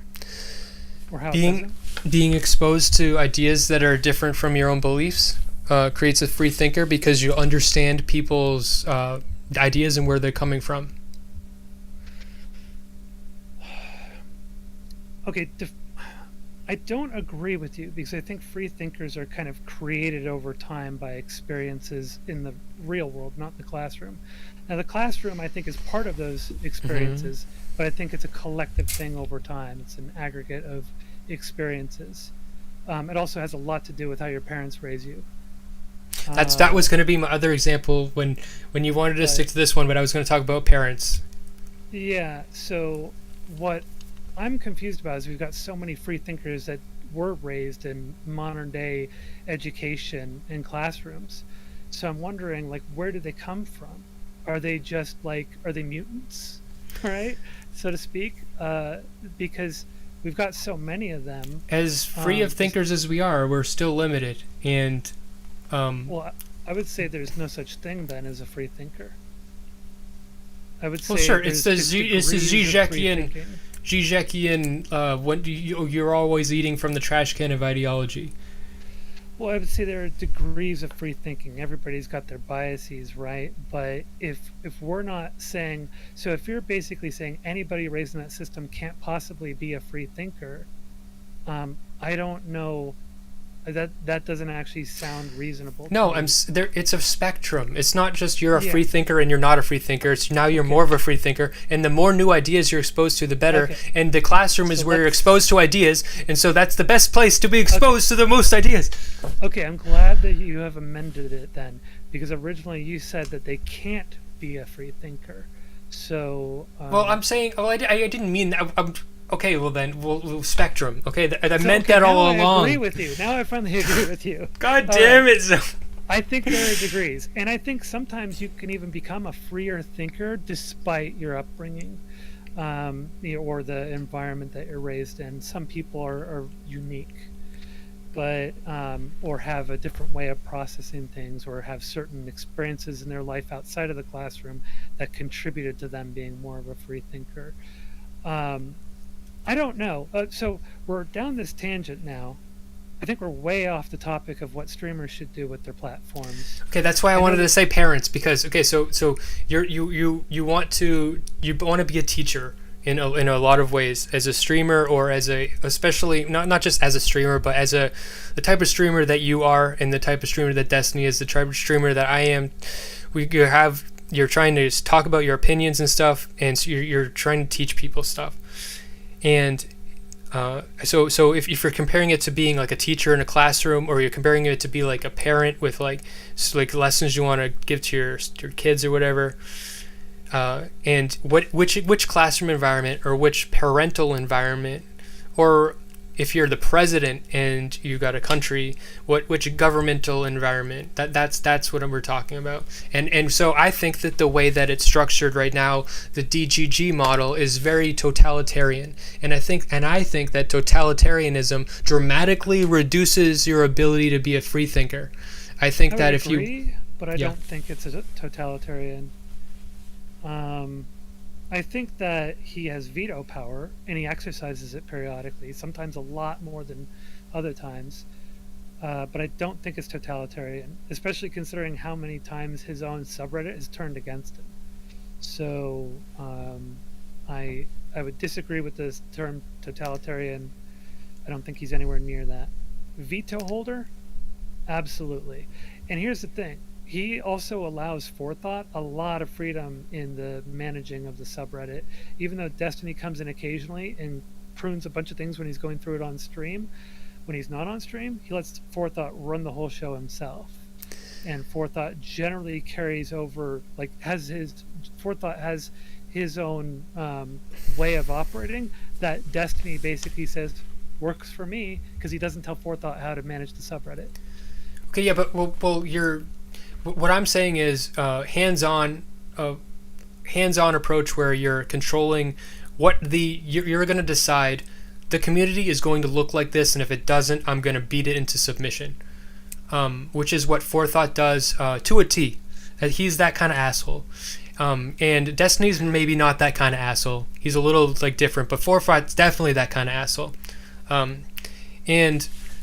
The comparison is so that's the parent that's going to make that's the Catholic parent that's telling their kids, this is what you will do on Sunday. You believe in God, you believe this, this is what you do, and in opposition to the parent that their kid comes home and they're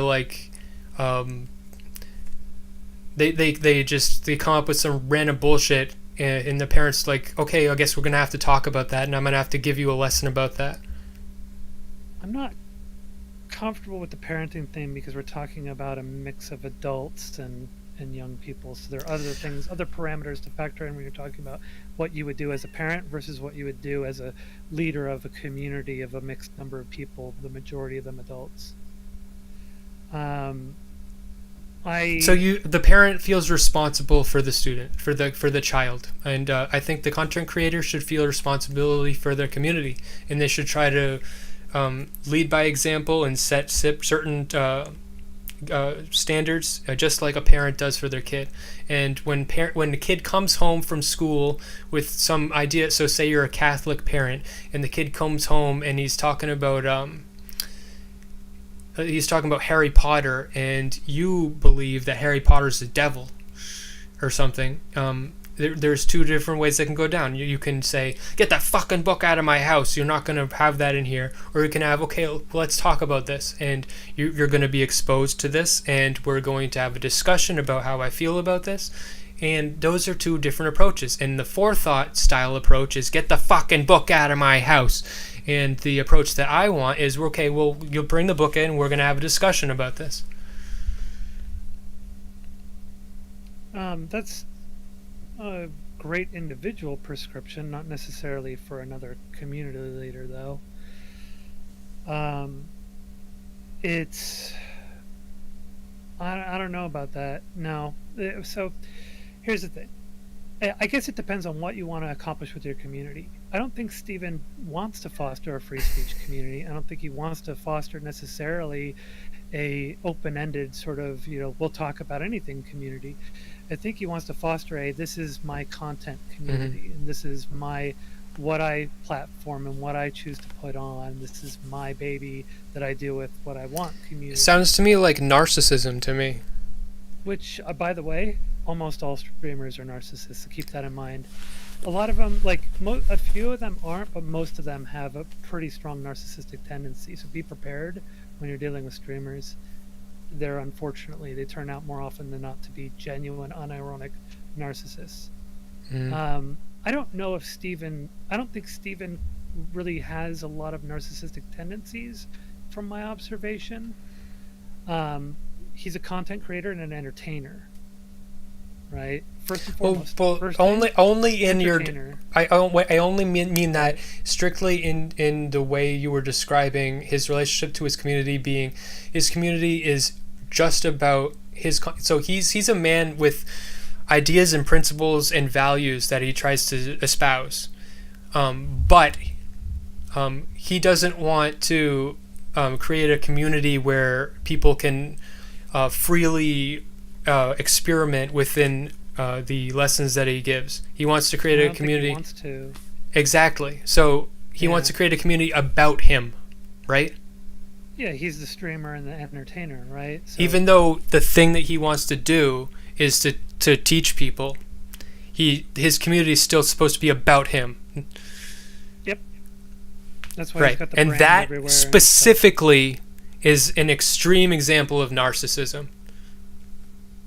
No. I think so. In such that your community is a reflection of you. Okay, I would say so. So, would you agree then that most entertainers are narcissists?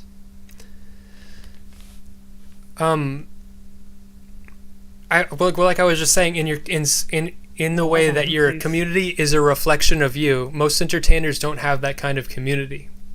No, that's not true. Well, like a comedian. Comedians, Louis C.K. musicians, artists. Louis C.K. doesn't have like. No, you're wrong. Barbs? You like the Barbs? The Nicki Barbs? Minaj's community, the Barbs. No. You have it. You're not familiar with them. Okay, streaming is so different. Like the streaming community is like the live, peer-to-peer. Like you can see their comments and you have direct moderation. Right. Hold on. We've moved a little off of this, so I kind of want to hold you to this. Do you think that most entertainers are narcissists because they carry their brand Probably around? It's all about them. They put their brand on everything. They constantly reinforce their brand everywhere they go. Probably, but so it would behoove you. It would behoove you as a entertainer to be a narcissist because it would come naturally. But you can do it. Those are just what you have to do. So you can get there by just learning those skills. Yeah. And but yeah, by definition, and I agree with you. As a matter of fact, I've had to adopt some narcissism for myself at times. So what I have to do is I actually have to go and reinforce my brand because I have haters that will go around and trash talk me and make up stories about me. So what I do is I show up on various streams to reinforce my brand so I can have my image stand based on my own dictation, not what my haters dictate. So I tour around, I talk on various streams, I go on panels to continuously reinforce my brand. And that is a form of me caring very much about my reputation despite everything else. Right. And having to care more about my brand than anything. This is something that doesn't bother me. And in such that this is narcissism, I do not care. But the thing that I'm talking about is the decision to make your community instead of making your community centered around the values that you espouse as a social commentator and speaker and thinker and philosopher, rather than making your community about that, such that the people who follow you can try to live up to the standards that you live by. The choice to make it, rather than that, to make it be about just you. So that is. I think Destiny.gg, DGG, Our Destiny are all about him, and I probably wouldn't expect anything different. It's his brand name. It's all about him. He doesn't have to do But anything I different. have a question. What values do you think Stephen espouses? I think he espouses free speech, absolutely. I think that's what he lives by, and I think that's what he if you're following his example, that's what you're going to learn. You're going to learn to be thorough in your examination of stuff like news and media and responsible. You're going to learn about different social dynamics, and because like he talks about like a lot of relationship type stuff and interpersonal type things, and he navigates a lot of these complex and challenging situations. Even the drama right now is an example of that, and him navigating that. He's teaching people certain lessons, and it is challenging, and people are learning from it, and that's all very valuable. But if you're in his community, you're not really. If you're actually going to live up to those standards in his community, you're gonna have to get the fuck out of there, okay? Because that's not gonna be allowed. I'm not sure I agree that he espouses free speech. No. No. I think there are other Mr. N-word in private. Is that free speech? Somewhat. It's saying N-word in private. He doesn't say it publicly, so how is that free speech? Oh, I said somewhat. It's not. It's private. I guess maybe he isn't.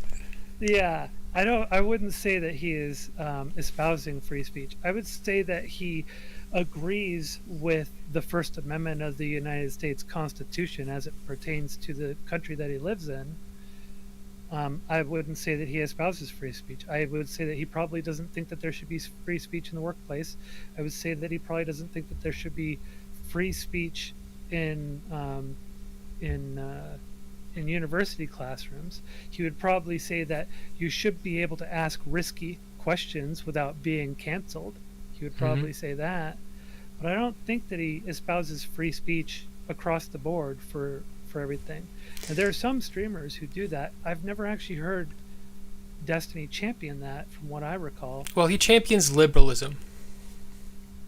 He champions liberalism to, well, no, not even really.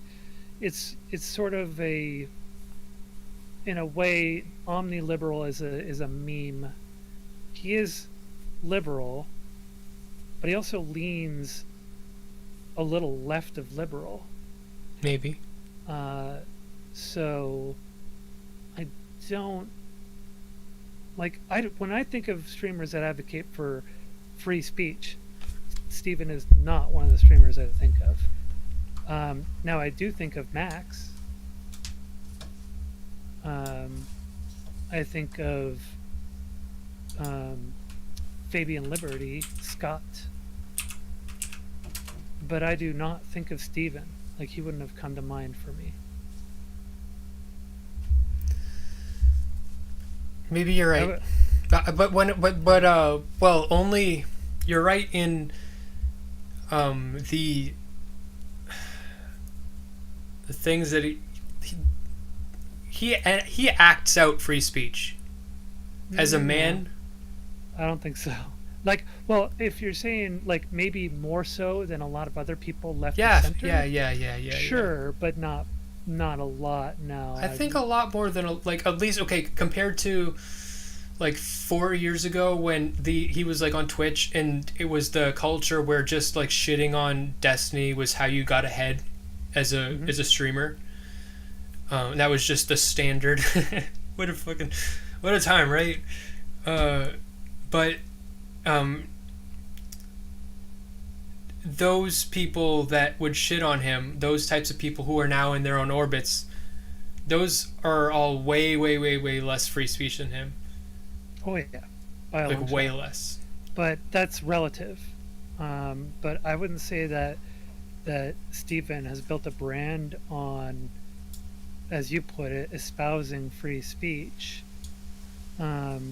His actually, if you talk to him about his politics, he's generally, his whole position is that he adapts and adjusts his political positions as he gets information, and that he's very adjustable, and that if it happened to be that right-wing ideas about certain things were the logical solutions, that then he would be right-wing. He said that before. So where he stands in terms of positions, like political positions and ideology, he's not really ideological. He's not really ideological at all. That's why I push back on that he's pro-liberalism, because he isn't ideological. That's a good point. His positions are malleable and based on information, both past and current, and can be amended at any point in time if it looks like that's the logical point to amend them to. So, yeah. Isn't that kind of liberalism? I would say that's kind of... Nah, because liberalism is very ideological. It's based on American Enlightenment liberalism. The idea I would say pro-individualism. It embodies kind of a scientific method kind of approach. If you're talking about like modern academic theory of liberalism, sure, there's been people who have applied a system of empiricism to it, but that's not liberalism itself. That's more political theory. But I wouldn't say liberalism itself contains empiricism. I would say liberalism is part of what allowed for and inspired empiricism in many ways. Mm-hmm. I don't know. That's all kind of... I don't know. That's me kind of thinking on the fly on this one. But yeah, no, he isn't somebody who espouses liberalism. He isn't somebody who, like, projects liberalism. So you say more than anything empiricism. Wait, what? So you would say more than anything empiricism? Probably he's very empiricism based, yes. All right. Do you think his community is adapting his positions based on past and present information, as opposed to being locked at a point in time or locked to an ideology? So do you think his community sort of encourages people to do the empiricism process? Yeah, probably to some degree. I don't say that he espouses empiricism, though. Like, he's not going and saying, you all should be empirical. That's not what I mean when I say espouses so much. I'm just a retard and using the word wrong, I guess. But I just mean, like, when you are like a destiny, or you're a figurehead, your actions are the actions you want, or the actions that you live by on stream are the things that people are going to copy. So to some degree, yeah. Yeah. Especially with the more parasocial. Do you think that Destiny would be happy if, like, say, like, he got, like, Men in Black, the mind wipe, and so he forgot everything about his career, and he's still Destiny, still the same brain, mind man.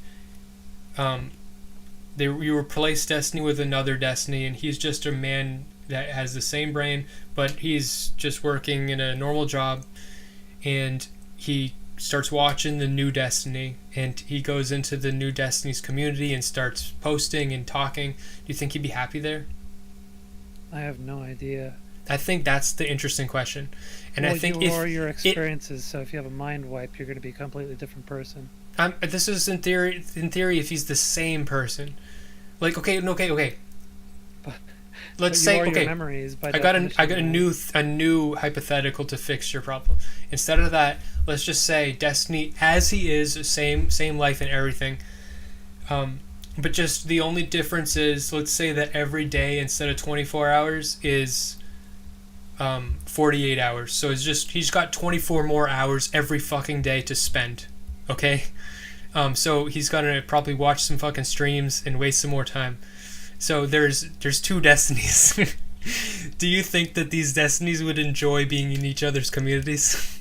Maybe not, because I think there can probably only be one destiny. Oh, come on! You got to engage with the hypothetical. Well, the problem is it's a difficult hypothetical to engage with. Oh my god! I just want to know if you think that he would enjoy being in his own community. Because if he would, then it's a good community, in my opinion. And if he wouldn't, then it's a bad community. That's how I feel.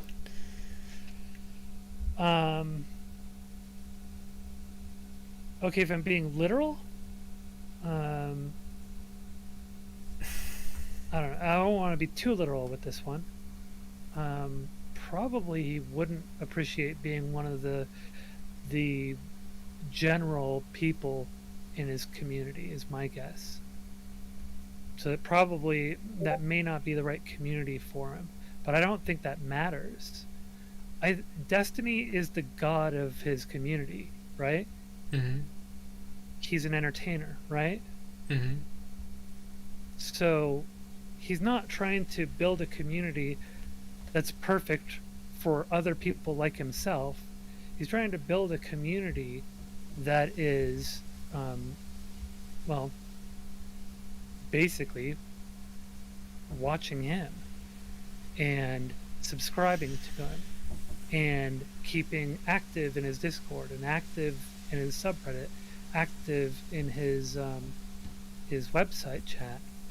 So his incentives are vastly different from how he necessarily operates for himself, like what he prescribes for behavior for himself. Right. Therein is where I think that the way I think, if you want to just be a capitalist, you can just be a liar and a thief. And I don't think he is a capitalist. But he isn't a liar and a thief. I guess he doesn't technically qualify as like a full-on capitalist, but he engages in raising capital. But he's absolutely a capitalist, right? But if you want to be a leader, that's different from being a capitalist. And so, and he does want to be a leader too. He absolutely does want to be a leader too. I think I can see it. I would have to ask him if he wants to be a leader. Because when I say leader, I don't mean politician. I mean leader of his community and just like he's by default a leader, a thought leader. He would. I don't know if he would disagree with the title of thought leader. I would be surprised. I bet he would be proud of that. If you asked him, no, I wouldn't say he would be proud of it. I could imagine him saying that he is a thought leader, but it's not because he wants to be a thought leader. Okay, I would respect that. That would be my guess. You know how he started out? Just doing gaming. He was a Minecraft. He was a ladder. Minecraft. He's a StarCraft. I was like Minecraft. Ladder. Yeah, and played in the ladders. He was an entertainer first and foremost. When he started getting into doing politics and political debates, it was in 2017, around that time. What really kind of catapulted him into popularity with that was the JonTron debate, which is how I discovered him and where I started watching him. And but he was still an entertainer, and to date he's still an entertainer. If you watch the streams, 90% of it is him playing video games. He does debates sometimes, he does panels on rare occasion, but he's playing games and people are feeding him memes and feeding him videos of stuff that aren't even necessarily political. He covers politics from time to time, but he's an entertainer. He's an entertainer. Well, wait, hold on. When I say so when I say thought leader, I mean thought leader in a different way than someone like Nick Fuentes is a thought leader. Nick Fuentes wants to be a politician. Like he wants Yep. to enact changes, like structural changes and stuff. And he wants to be. I don't think that that's what I'm saying. Destiny would want or is. But what I mean is, okay, in the purest sense of the word, influencer. An influencer is almost a synonym for thought leader. Well, we're all influencers once we get to a certain point where we have a significant I think community. I think maybe I'm utterly wrong, but I think that someone like Destiny takes pride in his ability to change people's minds, and he does talk about that all the time. He talks about how he likes to. His thing is bringing people over and helping kind of de-radicalize people and stuff. That's his thing. I'm pretty sure he would say he's proud of it. I don't know. That's reading into it a bit more than I don't know if he would say he was proud of it. There's no way he couldn't be proud of that. That's his thing. No, I would say as an influencer, I would say influencer is a side piece. You know, Maybe. Dude just wants to vibe and play games most of the time. Influencer is a byproduct of some of the other things that he does. So. I'm not sure I would agree that he would be proud to be an influencer. Okay, well, okay, that is all just to say that I think that as a streamer and this type of streaming and this type of influencer, I think that we are in a way thought leaders, and if you want to be a thought leader, that's different. He's definitely, Destiny and him is definitely first and foremost a capitalist, like you said. But if you care about the thought leader part, then there are different concerns. And maybe that's why he would disagree, like you were suggesting. But the thought leader concerns, it's a different community that's ideal for a thought leader. Well, like, I would say I fit more in that kind of definition than Steven does, because I do mostly, like, I don't do a lot of gaming and entertainment. I do mostly like politics coverage, social topics, like discussing social issues and stuff like that. That's the vast majority of my content, whereas gaming is actually a small fraction of it. Entertainment is a small fraction of it, with the exception of the past couple streams, which have been drama based. So that would apply more to me, but even I don't consider myself to be like a thought leader, though I recognize that there are people who kind of like an influence, or as an influencer, there are people who absolutely are influenced by me and who see me as a thought leader. I've never thought of myself that way. If I do this stuff primarily, and gaming and entertainment is a minor fraction of what I do, and I haven't thought of myself as like a thought leader or an influencer. Well, it's because you're not big enough to see yourself as much of like a leader. Wow, you know, insulting much? Well, no, like, I mean, like, you have to be really big to actually like identify as a leader, you know what I mean? Well, where's the bar then for when you flip over and become a leader? I don't know. I don't think there is one. Maybe I'm wrong. Yeah, I think it has to do with whether or not there are people who look up to you and okay, you're right. And mimic what you do, and then by definition okay, well, okay, wait, my reason for saying that is because I'm coming at it from less of a streaming experience angle. So for my experience, it's like it's very like so it's not the personal feeling of being a leader is different from like the viewer experience of being a leader. Like a viewer experience of seeing leaders, like if you're leading 500,000 people in a certain way, it's like, okay, like, you know what I mean? But it's different from feeling like a leader.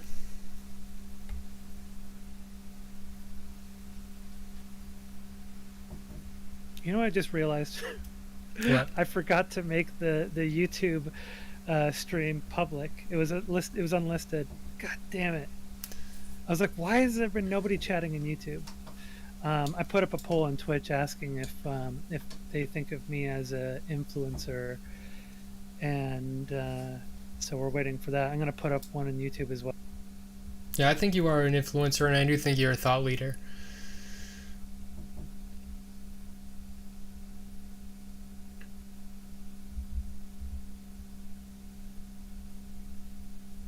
All right.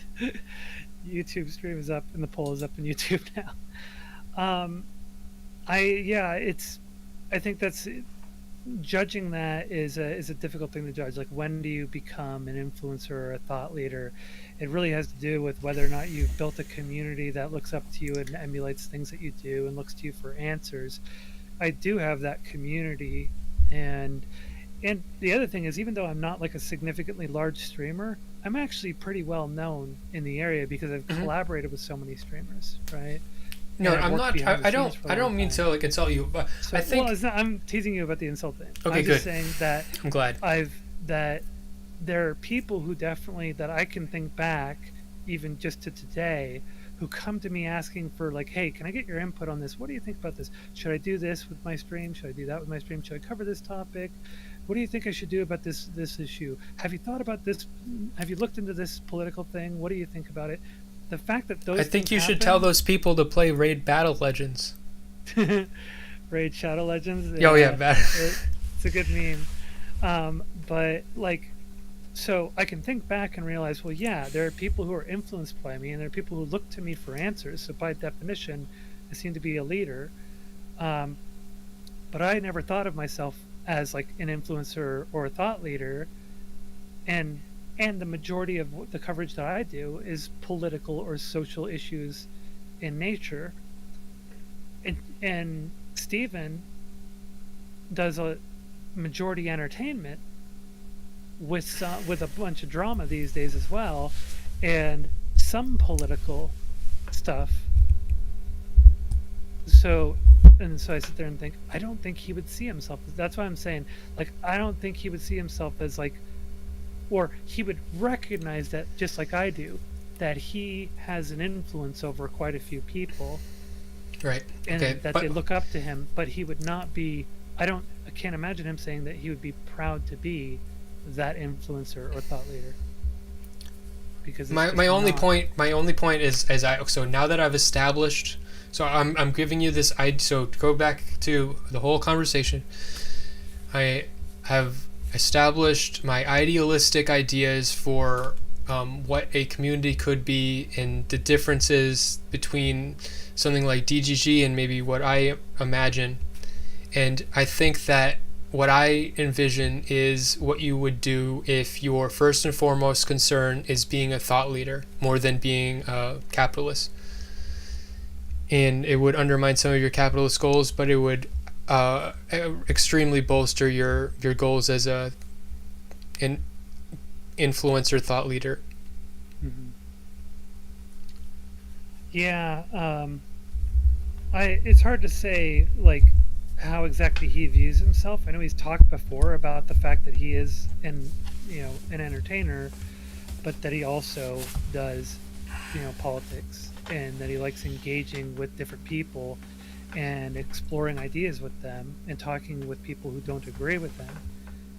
But he doesn't give a lot of prescription in that regard to his community, and considering that he's primarily entertainment based and interested in growing his community and making money, I find it hard to understand why he would ever even consider doing the things that you're saying. And then also going back to what we were saying about, like, I don't think he espouses free speech. And I think I provided pretty good counterpoints to that. This stuff doesn't make sense for him. And I don't think it makes any sense to try to hold him to it or criticize him for not adopting that. I'm not doing that. And but I'm saying, only thing I'm saying is, if you are going to be the next Destiny one day,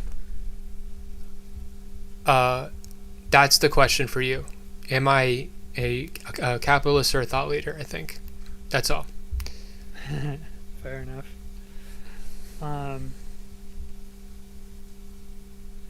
It's an interesting discussion. an interesting concept to explore.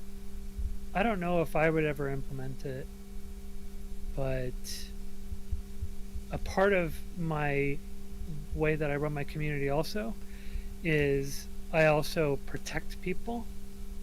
So I can't really have, you know, a free speech environment. Like my general rule in my chat is you can attack me, you won't get banned for it. But if you attack the other people in chat, like if you call people, you know, slurs related to their immutable traits or dismiss them based on those in my chat, you will actually get banned. But they're free to attack me. So my mods allow the chatters to come in and say stupid shit to me. Unless they get to the point where they're like dominating all of the chat, they're just spamming it, right? And they're taking over. Though these days I run decent enough numbers, it seems to kind of drown them out. So we don't really have to worry about it as much. But that's kind of my role. And so I protect other people. And if somebody's attacking people in my community, I stop that. And I enforce sort of a rule of attack the ideas, not the person, which is also something that Stephen does. So it's, I didn't learn that from him. That's been my policy since I started streaming, by the way. But yeah. Anadil says, wait, we can't call people remedial? Sure, you can call people remedial. Yeah. But yeah, so like I probably wouldn't do a free speech thing because there are too many people that I would want to, like, you know, protect and not have them subjected to certain things. I want to subject them all to everything. I want them all. I want to put them all through the meat grinder. I want them all. I grew up in that environment. I grew up in a very complicated environment. I was homeless at times, living on the streets, couch surfing as well. And that's not. I'm just saying. I grew want. up in the unfettered, uncontrolled savage Okay, wait. lands. I want my community to be a meat grinder, but I want to live by the standards that I want to other people to uphold. So it's a meat grinder, but I'm not encouraging I'm teaching people how to, I don't know, what the fuck? I've already said it all a million times. I don't know how to make this analogy fit with what I was going to say with a meat grinder. Okay? But how about a petri dish? Petri dish? Best things in the strongest and most dynamic things, you know, flourish and take over. I want to be a big field of latex. And I want to be a big flat field of latex. And my community is going to be a giant orgy. And they're all just going to fuck. And just go wild and fuck. Just put their dick in everything and put everything in their vagina and just go at it. Except they're going to have to run through me. And I'm a giant field of latex. So hopefully they're all going to get rubbered up. Okay, somebody clip that, please, and share that. Share it with Smeth as well. Oh, okay, that's all I got to say. By the way, I haven't looked to see what your actual channel is. Are you just Smeth? It's S-M-E-T-H? all my channels right now are Real Smeth. Is R capital R capital S. Okay. Smeth. SESMETH. Real Smeth. All right, I got you shouted out in my chat. Thank you. It'll be interesting to watch your streams. I'll have to check one out. But well, yeah, apparently Doobie is standing me up for Stardust, by the way. He's on Stardust stream instead of coming over here and waiting to jump onto my stream. Oh, is that because of me? No. It's just honestly, I didn't sync up with him, so probably Stardust reached out to him and synced up with him first. So she got in on the doobie time before I could. Maybe you can hop on. We're probably good for this combo. We're good. All right. It's been a 2 hour, 2.5, almost 3. Yeah, it's a long one. Yeah. It was nice getting to know you and nice talking to you. Yeah, good talking to you as well. You have a good night, Smeth. You too. All right, bye.